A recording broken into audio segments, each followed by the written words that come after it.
ನಮಸ್ಕಾರ ಸ್ನೇಹಿತರೆ ನಾವು ಮಂತ್ಲಿ ಕರೆಂಟ್ ಅಫೇರ್ ಏನ್ ಮಾಡ್ತಾ ಇದೀವಿ important most important upcoming PSI group B group C KS village accountant PDO ಎಲ್ಲ ಎಕ್ಸಾಮ್ಸ್ ಕೂಡ ಹೆಲ್ಪ್ ಆಗುತ್ತೆ. ಬನ್ನಿ ನಾವು ಡೀಟೇಲ್ ಆಗಿ ನೋಡ್ತಾ ಹೋಗೋಣ.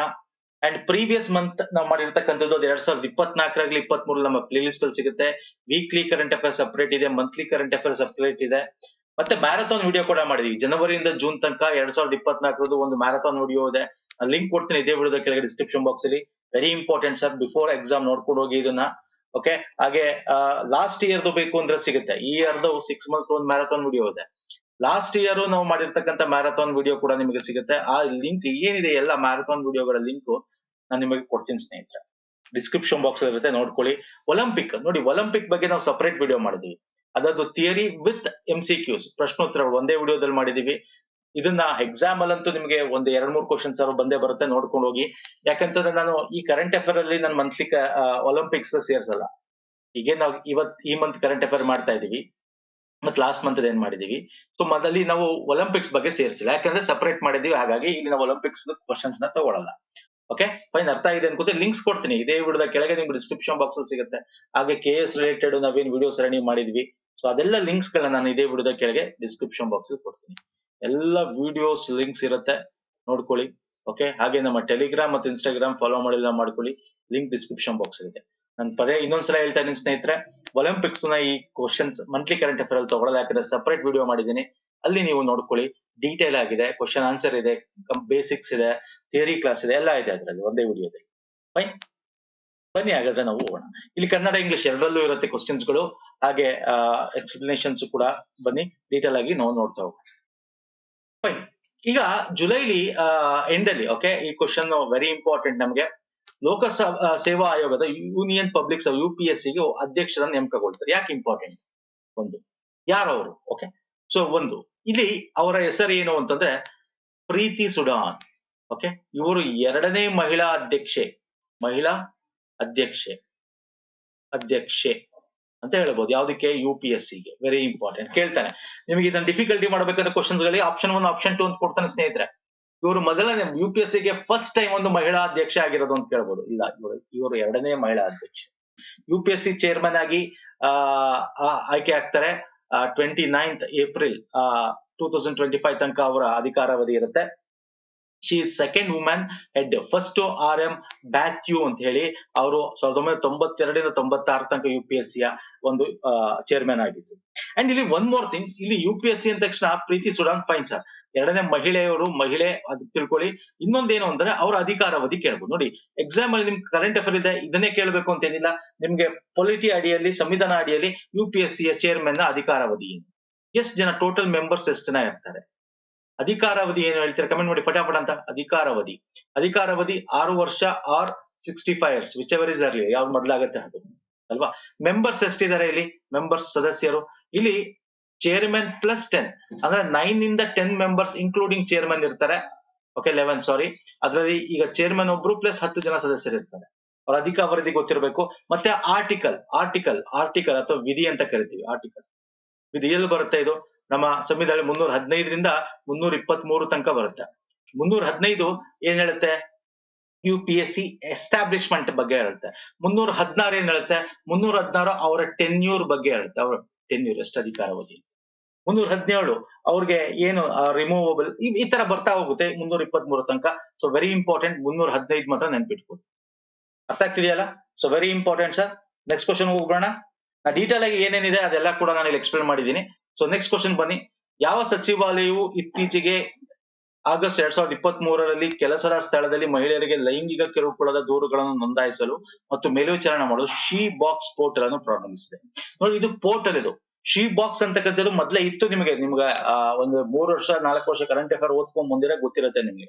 ಶಿ ಬಾಕ್ಸ್ ಅಂತಕ್ಕಂಥದ್ದು ಏನಿದೆ ಅದು ನಮ್ಗೆ ಮೊದಲೇ ಇತ್ತು. ಅಂದ್ರೆ ಪೋರ್ಟಲ್ ಅಲ್ಲಿ ಇರ್ಲಿಲ್ಲ. ಶಿ ಬಾಕ್ಸ್ ಅಂತಕ್ಕಂಥದ್ದು ಒಂದು ಬಾಕ್ಸ್ ಇತ್ತು.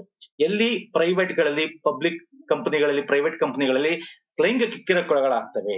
ಸೊ ಆ ಲೈಂಗಿಕ ಕಿರುಕುಳ ಆದಾಗ ಅಲ್ಲಿ ಅವರು ಹೇಳಕ್ ಹೋದ್ರೆ ಅಕಸ್ಮಾತ್ ಹೋಗಿ ಅಲ್ಲಿ ಶಿ ಬಾಕ್ಸ್ ಅಂತ ಹೇಳಿ ಒಂದು ಪೋರ್ಟಲ್, ಅದಕ್ಕೊಂದು ಕಮಿಟಿನೇ ಮಾಡ್ತಾ ಇದ್ರು. ಸೊ ಅಲ್ಲಿ ಹೋಗಿ ಅವ್ರು ಕೊಡಬೇಕಾಗಿತ್ತು, ಅದನ್ನ ಇಷ್ಟು ಟೈಮ್ ಫ್ರೇಮ್ ಅಂತ ಇತ್ತು. ಈಗ ಅದನ್ನ ಪೋರ್ಟಲೇ ಮಾಡ್ಬಿಟ್ಟಿದ್ದಾರೆ. ಯಾಕಂದ್ರೆ ಕರೆಕ್ಟ್ ಆಗಿ ಸಾಲ್ವ್ ಆಗ್ತಾ ಇರಲಿಲ್ಲ. ಆ ಒಂದು ಪ್ರೈವೇಟ್ ಕಂಪನಿ ಮಟ್ಟದಲ್ಲಿ ಅಥವಾ ಒಂದು ಆಫೀಸ್ ಮಟ್ಟದಲ್ಲಿ ಸಾಲ್ವ್ ಆಗ್ತಾ ಇರಲಿಲ್ಲ. ಎಷ್ಟೋ ನಮ್ಗೆ ಪೆಂಡಿಂಗ್. ಓಕೆ, ಎಲ್ಲಿ ಕೆಲಸ ಮಾಡ್ತಾರೆ ಮಹಿಳೆಯರಿಗೆ ಲೈಂಗಿಕ ಕಿರುಕುಳ ಆದ್ರೆ, ಈಗ ಅದನ್ನ ಪೋರ್ಟಲ್ ಮಾಡಿದ್ದಾರೆ, ಅಲ್ಲಿ ಅಪ್ಡೇಟ್ ಆಗುತ್ತೆ. ಸೊ ಅಲ್ಲಿ ಫಾಲೋ ಅಪ್ ಮಾಡ್ಬೋದಲ್ವಾ. ಸೊ ಇದೇನಾಗುತ್ತೆ, ಟ್ರ್ಯಾಕ್ ಮಾಡ್ಬೋದು, ಅಪ್ಡೇಟ್ ಮಾಡಬಹುದು, ಬೇಗ ರಿಸಲ್ಟ್ಸ್ ಕೊಡ್ಸ್ಬೋದು. ರಿಸಲ್ಟ್ಸ್ ಯಾರಿಗೇನಾಗಿದೆ ಅವ್ರಿಗೆ, ಯಾರು ಸಂತ್ರಸ್ತರು, ಯಾರಿಂದ ಆಗಿದೆ ಅವ್ರಿಗೆ ಏನೋ ಶಿಕ್ಷೆ ಕೊಡ್ಸಿ, ಇವೆಲ್ಲ ಇದರಲ್ಲಿ ಆಗ್ತಕ್ಕಂಥ. ಅದಕ್ಕೆ ಪೋರ್ಟಲೇ ಮಾಡ್ಬಿಟ್ಟಿದ್ದಾರೆ, ಆನ್ಲೈನ್ ಪೋರ್ಟಲ್. ಈಗೆಲ್ಲಾನು ಕೂಡ ಇಲ್ಲಿ ಅಪ್ಡೇಟ್ ಮಾಡಬೇಕಾಗುತ್ತೆ. ಯಾವ ಒಂದು ಸಚಿವಾಲಯದಲ್ಲಿ ಬರುತ್ತೆ ಇದು? ಮಹಿಳಾ ಮತ್ತು ಮಕ್ಕಳ ಅಭಿವೃದ್ಧಿ ಸಚಿವಾಲಯದಲ್ಲಿ ಬರುತ್ತೆ.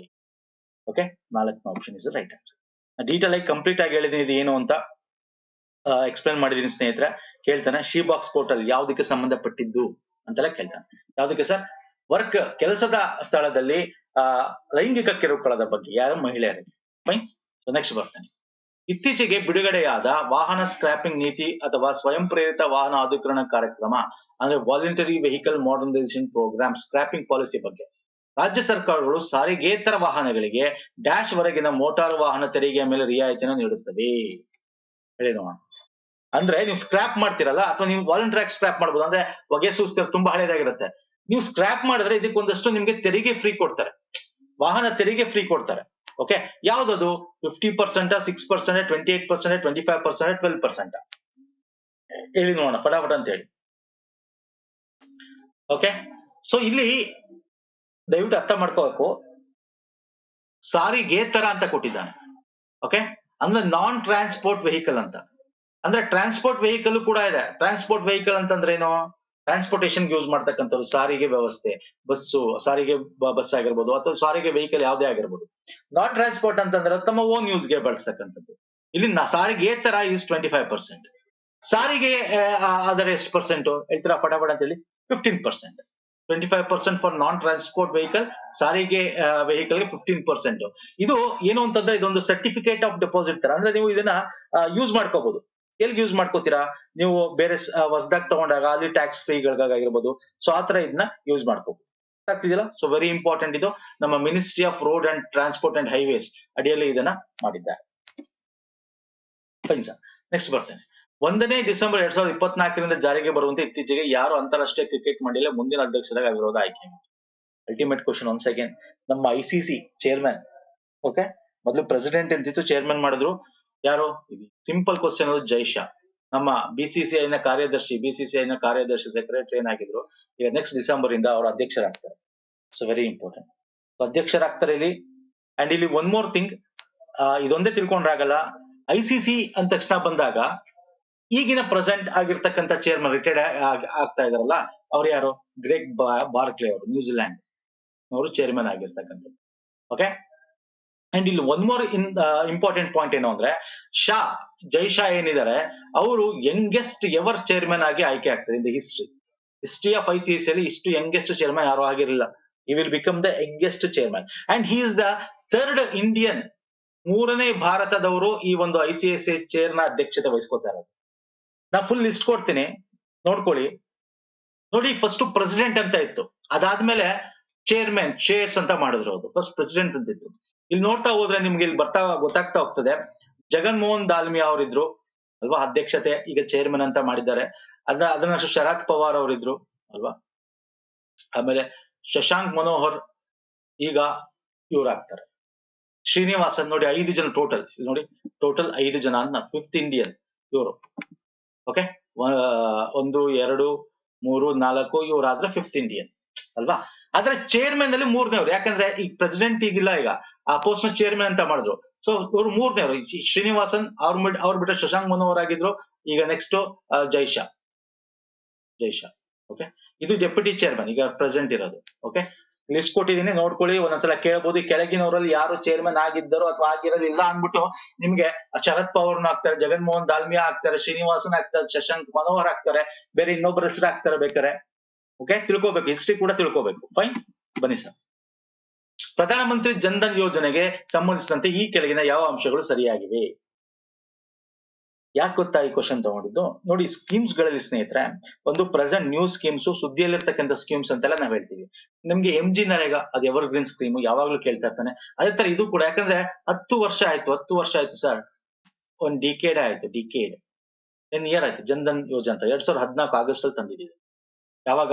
28 ಆಗಸ್ಟ್ ಅಲ್ಲಿ. ಓಕೆ, ಸೊ ಇದಕ್ಕೆ ಸಂಬಂಧಪಟ್ಟಂತೆ yes, option 1 is correct. RuPay debit card ಇವಾಗ ಜನ್ಧನ್ ಅಕೌಂಟ್ ಜೊತೆನೆ ಕೊಡ್ತಾ ಇದಾರೆ. ಹಾಗೆ ಅದ್ರಲ್ಲಿ ಇನ್ಬಿಲ್ಟ್ 2 ಲಕ್ಷ ರೂಪಾಯಿ ನಿಮ್ಗೆ ಅಪಘಾತ ವಿಮಾ ರಕ್ಷಣೆ ಕೂಡ ಇರುತ್ತೆ. ಇದರಿಂದ ಡಿಜಿಟಲ್ ವಹಿವಾಟನ್ನ ಉತ್ತೇಜಿಸಕ್ಕೆ, ಯಾಕಂದ್ರೆ ನೀವು ತಗೊಳ್ಬೇಕು, ರೂಪೇ ಡೆಬಿಟ್ ಕಾರ್ಡ್ ತಗೊಳ್ಳಲ್ಲ ತುಂಬಾ ಜನ ಅಲ್ವಾ, ಹಳ್ಳಿ ಕಡೆ ಅವರೆಲ್ಲ ಅಂದ್ರೆ ಸುಮ್ಮನೆ ಓಪನ್ ಮಾಡಿ ಇಟ್ಕೊಂಡಿರ್ತಾರೆ, ಬೇರೆ ಬೇರೆ ದಿಕ್ ಬೇಕು ಅಂತ. ಬಟ್ ತಗೋಬೇಕು, ನೀವು ಅದನ್ನ ಯೂಸ್ ಮಾಡ್ಬೇಕು, ಡಿಜಿಟಲ್ ವ್ಯವಹಾರ ಮಾಡ್ಬೇಕು ಅಂತ ಹೇಳಿ. ಯಾಕಂದ್ರೆ ಇದೊಂದು ಆಸೆ ತೋರಿಸೋದು. ನೀವು ತಗೊಂಡ್ರೆ ಏನಾದ್ರು ಆಕ್ಸಿಡೆಂಟ್ ಆದ್ರೆ 2 ಲಕ್ಷ ತನಕ ನಿಮ್ಗೆ ಅಪಘಾತ ವಿಮೆ ಇರುತ್ತೆ ಅಂತ. Yes, this is correct. Pradhan Mantri Jan Dhan Yojana August 14, 2024ರಂತೆ okay 53.13 ಕೋಟಿ ಜನರನ್ನು ಔಪಚಾರಿಕ ಬ್ಯಾಂಕಿಂಗ್ ವ್ಯವಸ್ಥೆ ತಂದಿದೆ. ಅಂದ್ರೆ ದೇ ಆರ್ ಫಾರ್ಮಲ್ ಬ್ಯಾಂಕಿಂಗ್ ವಹಿವಾಟಿಗೆ ಜನಗಳನ್ನ ತಂದಿದೆ 10 ವರ್ಷದಲ್ಲಿ. Yes, this is also correct. So ಎಲ್ಲ ಆಪ್ಷನ್ ಕರೆಕ್ಟ್. ಓಕೆ, ಕೇಳ್ತಾನೆ ಈ ತರ ಕ್ವಶನ್ಸ್ KPSC ಗಳಲ್ಲಿ ಕೇಳ್ತಾನೆ ಸ್ನೇಹಿತರೆ. ಈಸಿ ಕೇಳ, ನೀವೆಲ್ಲ ನೋಡಿದೀರಾ, ವೆರಿ ಇಂಪಾರ್ಟೆಂಟ್. ಅದೊಂದೇ ಅಲ್ಲ, ಜನ್ಧನ್ ಯೋಜನೆಯಲ್ಲಿ ಏನಿದೆ, ಅದ 10,000 ನೀವು ಏನ್ ಮಾಡಬಹುದು, ಓವರ್ ಡ್ರಾಫ್ಟ್ ಫೆಸಿಲಿಟಿ, ಅಂದ್ರೆ 10,000 ನೀವು ದುಡ್ಡಿಲ್ಲಾದ್ರೂ ತಗೋಬಹುದು, ಓವರ್ ಡ್ರಾಫ್ಟ್ ಫೆಸಿಲಿಟಿ ಅಂತ ಕರಿತೀವಿ. ಅದಿದೆ ನಿಮಗೆ. ಇದು ಝೀರೋ ಅಕೌಂಟ್ ಇದು ಅಲ್ವಾ, ಇದು ಝೀರೋ ಬ್ಯಾಲೆನ್ಸ್ ಅಕೌಂಟ್ ಇದು ಒಂದು. ಈ ಸ್ಲೋಗನ್ ಇದೆ, ಇದಕ್ಕೆ ಏನ್ ಸ್ಲೋಗನ್? ಮೇರಾ ಖಾತಾ ಭಾಗ್ಯ ವಿಧಾತ ಅಂತ, ಮೈ ಅಕೌಂಟ್ ಫಾರ್ಚೂನ್ ಮೇಕರ್ ಅಂತ ಅದ್ರ ಸ್ಲೋಗನ್ ಕೂಡ ಇದೆ ಇದಕ್ಕೆ. Ministry of mission for financial inclusion ಅಡಿಯಲ್ಲಿ ಮಾಡಿದ್ದು ಎಲ್ಲರೂ. ಓಕೆ, ಆರ್ಥಿಕವಾಗಿ ಒಳ್ಳೆಗೊಳ್ಳುವಿಕೆಗೆ ಅಡಿಯಲ್ಲಿ ಮಾಡಿದ್ರು ಇದನ್ನ. ಫೈನ್. ಸೊ ಗೊತ್ತಿರ್ಲಿ, ವೆರಿ ಇಂಪಾರ್ಟೆಂಟ್. 10 ವರ್ಷ ಆಗಿದೆ, ಡೇಟ್ಗಳು ನೆನ್ಪಿಟ್ಕೊಳ್ಳಿ, ಯಾವಾಗ ಇದು ಬಂದಿದ್ದು. ಓಕೆ, ಇವಾಗ ಎಷ್ಟು ಕೋಟಿ ಜನ ಇದಾರೆ 10 ವರ್ಷದ ನಂತರ, ಇದು ಗೊತ್ತಿರ್ಲಿ. ಅದರಲ್ಲಿ ನೋಡಿ 55.6% ನಿಮ್ಗೆ ಈ ಜನ್ಧನ್ ಅಕೌಂಟ್ ವುಮೆನ್ ಇದಾರೆ. ವುಮೆನ್ ಹೆಸರಲ್ಲಿ ಇರ್ತಕ್ಕಂಥ 55% ಜನ ವುಮೆನ್ ಹೆಸರು ಓಪನ್ ಮಾಡಿದ್ದಾರೆ. ಅಂಡ್ 66.6% ರೂರಲ್ ಸೆಮಿ ಅರ್ಬನ್ ಏರಿಯಾದಲ್ಲೇ ಇದ್ದಾರೆ. ಓಕೆ, ಅಂದ್ರೆ ರೂರಲ್ ಅವರು ಕೂಡ, ಗ್ರಾಮೀಣ ಪ್ರದೇಶ, ನಗರದವರು ಕೂಡ ಇದರಲ್ಲಿ ಇನ್ಕ್ಲೂಡ್ ಆಗಿದ್ದಾರೆ. ಇವೆಲ್ಲ ಇಂಪಾರ್ಟೆಂಟ್ ಪಾಯಿಂಟ್ಸ್ ಗಳು ಸ್ನೇಹಿತರೆ. ಫೈನ್ ಸರ್, ನೆಕ್ಸ್ಟ್ ಬರ್ತೇನೆ. ಲಡಾಖ್ ನ ಕೇಂದ್ರಾಡಳಿತ ಪ್ರದೇಶದಲ್ಲಿ ಹೊಸದಾಗಿ ರಚಿಸಲಾದ 5 ಜಿಲ್ಲೆಗಳಲ್ಲಿ ಈ ಕೆಳಗಿನವುಗಳಲ್ಲಿ ಯಾವುದು ಅಲ್ಲ. ನೋಡಿ, ಲಡಾಖ್ ಅಂದ ತಕ್ಷಣ ನಿಮ್ಗೆ 2 ಮುಖ್ಯವಾಗಿ ಜಿಲ್ಲೆಗಳಿದ್ವು. ಯಾವ್ದು ಹೇಳಿ ನೋಡೋಣ. ಈಗ ಅದನ್ನ 5 ಮಾಡಿದ್ದಾರೆ, ಅಂದ್ರೆ 3ನ ಸೇರಿಸಿದ್ದಾರೆ. ಅಂದ್ರೆ ಇನ್ನೂ ಒಂದು ಕಾನ್ಸ್ಟಿಟ್ಯೂಯನ್ಸಿ, ಅಂದ್ರೆ ಅದರ ಬಾರ್ಡರ್ ಗಳಿನ್ನೂ ಮಾಡಿಲ್ಲ. ಬಟ್ ಈಗ ಅದನ್ನ ಡಿಕ್ಲೇರ್ ಮಾಡಿದ್ದಾರೆ. ಇಲ್ಲಿ ನಾನು ಯಾವ್ದು ಅಲ್ಲ ಅಂತ ಕೇಳಿದ್ದೀನಿ. ಓಕೆ, ಸಾರಿ, 5ನ ಒಟ್ಟು ರಚಿಸಲಾಗಿರ್ತಕ್ಕಂಥ 5ರಲ್ಲಿ ಯಾವ್ದಲ್ಲ ಅಂತ. ಅಂದ್ರೆ ಒಟ್ಟಿಗೆ 2 ಇತ್ತು, ಈಗ +5 ಮಾಡಿದ್ದಾರೆ. ನಿಮ್ಗೆ ಗೊತ್ತಿದೆ ಲಡಾಖ್ ಅಂತಕ್ಕಂಥದ್ದು ಇದು ಕಂಪ್ಲೀಟ್ ಲಡಾಖ್ ಅಲ್ವಾ. ಈ ಲಡಾಖ್ ಅಲ್ಲಿ ಇದು ಅಕ್ಸೈ ಚೀನ್ ಇದೆ, ಇದು ನಿಮ್ಗೆ ಚೀನಾ ತಗೊಂಡಿದೆ. ಗಿಲ್ಗಿಟ್ ಬಲ್ಗಿಸ್ತಾನ್ ಬರುತ್ತೆ. ಸೊ ಇರೋದು ಇವಾಗ ನಮ್ಮ ಭಾರತದಲ್ಲಿ ಇದೊಂದು, ಇಷ್ಟು ಲಡಾಖ್ ಅಂತ ಮಾಡಿರೋದು. ಇದರಲ್ಲಿ ಲೇ ಇದೆ ಆಲ್ರೆಡಿ ಜಿಲ್ಲೆಯಾಗಿ. ಯಾವ್ದಿಲ್ಲ ಇಲ್ಲಿ, ಒಟ್ಟು 7. ಹೆಮಿಸ್ ಅಂತಕ್ಕಂಥದ್ದು ಇಲ್ಲ, ಇದಿಲ್ಲ ಇದು. ಓಕೆ, ಜನ್ಸ್ಕರ್, ಡ್ರಾಸ್, ನುಬ್ರಾ, ಚಾಂಗ್ತಾನ್ ಅದು ಇನ್ಕ್ಲೂಡ್ ಆಗಿದೆ. ನಾನು ತೋರಿಸ್ತೀನಿ ಒಟ್ಟು ಎಷ್ಟಿದೆ ಅಂತ. ಲೇ ಮತ್ತೆ ಕಾರ್ಗಿಲ್ ಈಗ ಆಲ್ರೆಡಿ ತೋರಿಸ್ತೀನಿ. ಲೇ ಮತ್ತೆ ಕಾರ್ಗಿಲ್ ಏನಿದೆ, ಲಡಾಖ್ ಅಡಿಯಲ್ಲಿ ಇತ್ತು, 2 ಜಿಲ್ಲೆ ಇತ್ತು. ಈಗ ಅದಕ್ಕಿಂತ 5 ಜಿಲ್ಲೆ ಸೇರಿಸ್ತಾ ಇದ್ದಾರೆ. ಅದ್ಯಾವ್ದು?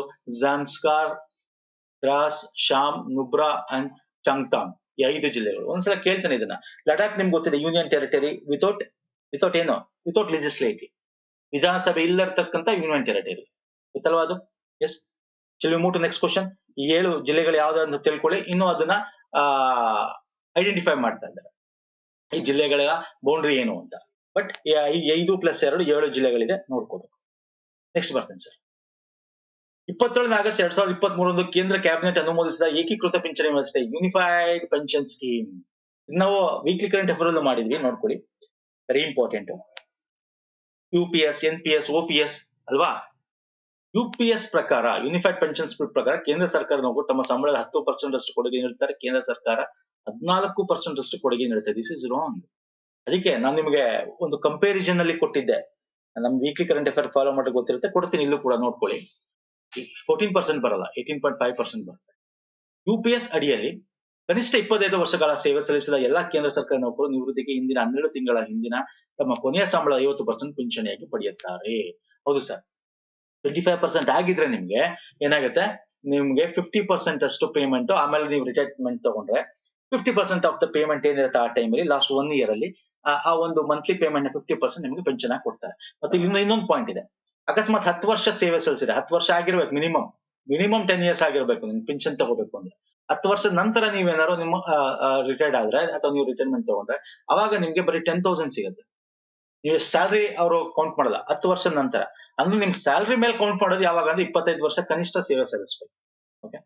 ಇನ್ನು ಏಪ್ರಿಲ್ 2023ರಲ್ಲಿ ಮಾಜಿ ಹಣಕಾಸು ಕಾರ್ಯದರ್ಶಿ ಟಿ.ವಿ. ಸೋಮನಾಥ ನೇತೃತ್ವದ ಸಮಿತಿಯು UPS ಅನ್ನು ಶಿಫಾರಸು ಮಾಡಿದೆ. Very important. ಯೂನಿಫೈಡ್ ಪೆನ್ಷನ್ ಇನ್ ಸ್ಕೀಮ್ ಏನ್ ತಂದಿದ್ದಾರೆ ಸ್ನೇಹಿತರೆ, ಅದು 2025ರಿಂದ ಅದು ಇದು ಲಾಗು ಆಗೋದು, ಅಂದ್ರೆ ಅದನ್ನ ಇಂಪ್ಲಿಮೆಂಟ್ ಮಾಡೋದು.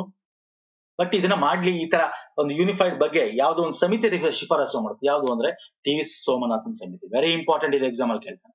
S, this is correct, this is correct. ಇದು ರಾಂಗ್. ಇದು ಯಾಕೆ ರಾಂಗ್ ಅಂದ್ರೆ ಇದು 14% ಅಲ್ಲ 18.5%. ಸೊ ಹಾಗಾದ್ರೆ ಯಾವ್ದು ಸರಿ ಆನ್ಸರ್? ಬಿ ಮತ್ತೆ ಸಿ ಸರಿ ಆನ್ಸರ್. ಓಕೆ, ನಾನು ಇಲ್ಲಿ ತೋರಿಸ್ತಾ ಹೋಗ್ತೀನಿ ನಿಮ್ಗೆ. ಈಗ ಏನ್ ಎಕ್ಸ್ಪ್ಲೈನ್ ಮಾಡಿದೆ ಅದನ್ನೆಲ್ಲ, ಇಲ್ಲೆಲ್ಲ ನಾನು ಈಗ ಏನ್ ಎಕ್ಸ್ಪ್ಲೈನ್ ಮಾಡಿದೆ ಅದ ಆಲ್ರೆಡಿ ಇದ್ರಲ್ಲಿದೆ. ಅಂಡ್ ಫಸ್ಟ್ ಸ್ಟೇಟ್ ಇದನ್ನ ಇಂಪ್ಲಿಮೆಂಟ್ ಮಾಡಿದ್ದು ರಾಜ್ಯ ಅಂತ ತಗೊಂಡ್ರೆ ಮಹಾರಾಷ್ಟ್ರ. UPS ನ ಏನ್ ಬಂತು, ಮಹಾರಾಷ್ಟ್ರ ಫಸ್ಟ್ ಇಂಪ್ಲಿಮೆಂಟ್ ಮಾಡ್ಬಿಡ್ತು ಬಂದ ತಕ್ಷಣ. ನಾನು ನಿಮ್ಗೆ ತೋರಿಸ್ತಾ ಹೋಗ್ತೀನಿ ನೋಡಿ. 18.5% ಪ್ಲಸ್ ಬೇಸಿಕ್ ಇರುತ್ತೆ. 50% ಆವರೇಜ್ ಸಾಲಿ ಕೊಡ್ತಾರೆ. ಇನ್ಫ್ಲೇಷನ್ ಕೂಡ ತಗೋತಾರೆ ಇದ್ರಲ್ಲಿ. ಇನ್ಫ್ಲೇಷನ್ ಅಂದ್ರೆ ಏನು ಹಣದುಬ್ಬರ ಆಗ್ತಾ ಇರುತ್ತೆ, ಅದ್ರ ತಕ್ಕಂತೆ ರೇಟ್ ಗಳು ಜಾಸ್ತಿ ಆದ ತಕ್ಕಂತೆ ಪೆನ್ಷನ್ ಕೂಡ ಜಾಸ್ತಿ ಆಗುತ್ತೆ. ಮಿನಿಮಮ್ 10%, 10,000 ಕೊಡೋದು ಪ್ಲಸ್ DA. ಆದ್ರೆ ಇದನ್ನ ತಗೋಬೇಕು ಅಂದ್ರೆ ಮಿನಿಮಮ್ ನೀವು 10 ವರ್ಷ ಅಟ್ಲೀಸ್ಟ್ ಕೆಲಸ ಮಾಡಿದ್ರೆ ಅವಾಗ 10,000 ಸಿಗುತ್ತೆ. ನಿಮ್ ಸ್ಯಾಲ್ರಿ ಕಮ್ಮಿ ಇದ್ರೆ ಅಂತವ್ರಿಗೆ ಅಡ್ವಾಂಟೇಜ್. ಸ್ಯಾಲ್ರಿ ಜಾಸ್ತಿ ಇರೋರಿಗೆ 10 ವರ್ಷ ಆದ್ಮೇಲೆ ಕೆಲಸ ಬಿಟ್ರೆ ಅವ್ರಿಗೆ ಡಿಸ್ಅಡ್ವಾಂಟೇಜಸ್. ಅವ್ರು ಮಿನಿಮಮ್ 25 ವರ್ಷ ಕೆಲಸ ಮಾಡಿ ರಿಟೈರ್ಡ್ ಆದ್ರೆ ಅವಾಗ ಅವ್ರಿಗೆ ಹೆಚ್ಚು ಏನೋ ಸ್ಯಾಲ್ರಿ ಬರ್ತಕ್ಕಂಥದ್ದು, ಅದೇ ಪೆನ್ಷನ್ ಬರ್ತಕ್ಕಂಥ. ಓಕೆ, ಇಲ್ಲಿ ಕಂಪಾರಿಸನ್ ಕೊಟ್ಟಿದ್ದೀನಿ. OPS ಅಂದ್ರೇನು, NPS national pension scheme.